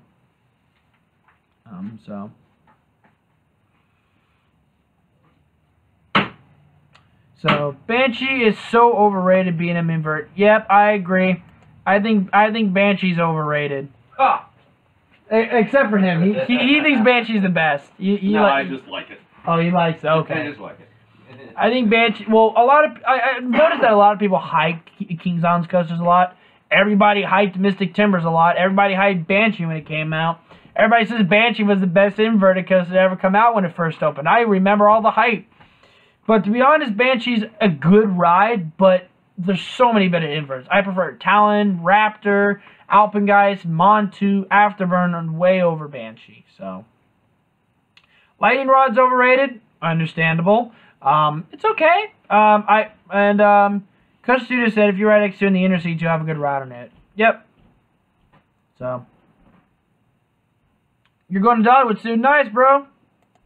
Nice, bro. So, to be honest, every coaster at Cedar Point is overrated. Well, yeah, it's Cedar Point. Everybody hypes up coasters there. But I still enjoy them. I thought Millennium Force is a great ride. Maverick's pretty good. The only ride I'm not on board was Valraven. I like calling that, but Valraven. Valraven, I'm not on board with. Rougarou, not on board with, but... And then, of course, Magnum, I'm not on board with. Oh, Magnum is painful. Magnum is a painful ride. So, Kings Island itself is overrated, to be honest. Agreed. Their top coasters are all overrated. Agreed. Their kids area is overrated. Agreed. Most everything is overrated. Not saying it's bad, but still. Well, yeah, I agree with you there. I will admit, Beast, I love the Beast a lot. And Mystic Timbers is not bad, and so is Diamondback. They're all really good rides, but they're just not best. And a lot of people there like to hype it up, but that's because a lot of people's home park is Kings Island, and that makes sense. Millennium Force is your favorite coaster? Nice. It's a fun coaster. I love the speed. What was the coaster that got you liking the coasters? It was riding Super Duper Looper. Or no, the coaster that got me into riding coasters was Ghost Coaster Woodstock Express. That broke my limit. But I think the coaster that really, truly started it all, that I was hooked. And that was coming back to Kings Dominion after I went to Hershey Park and rode Super Duper Looper for the first time. And riding all the coasters. And then I rode Volcano. And I think after that I was hooked. Better than SheiKra? No, I think Valravn, in my opinion, I can understand, right? But in my opinion, I think Valravn's the least best. So I will admit that I think Griffin's my favorite, and then it goes SheiKra, then it goes Valravn. I think Valravn, the restraints don't work. If it had the old B&M restraints, it'd be a lot better. Same with Banshee. I think Banshee would do better. But Magnum is fun at Cedar Point. It's understandable.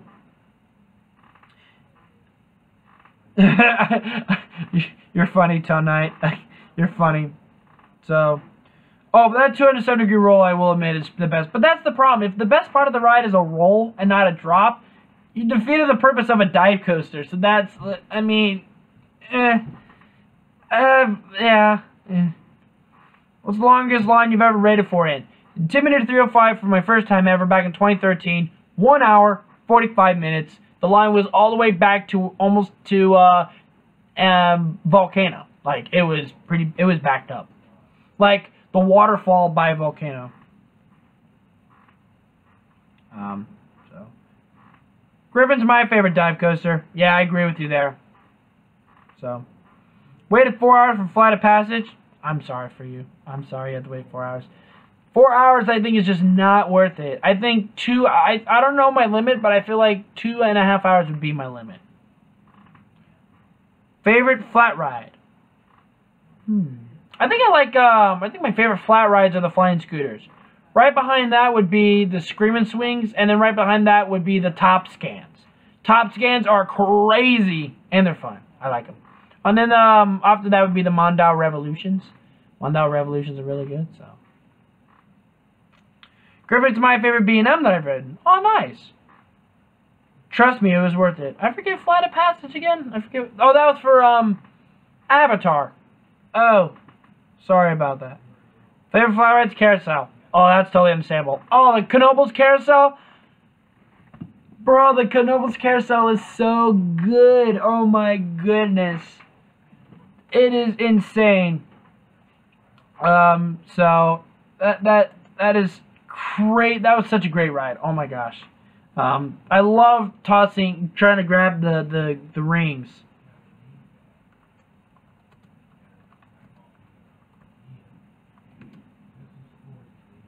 So,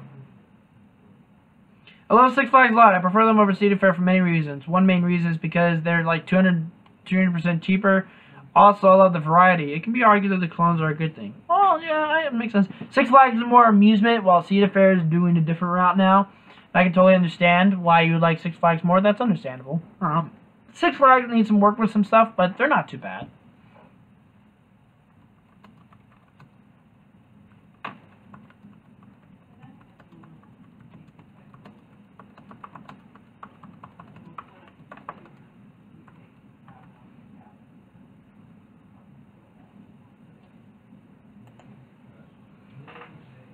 No, I wish they had more Max in the U.S. I know, right? I'm so happy that Time Traveler is coming. That's gonna be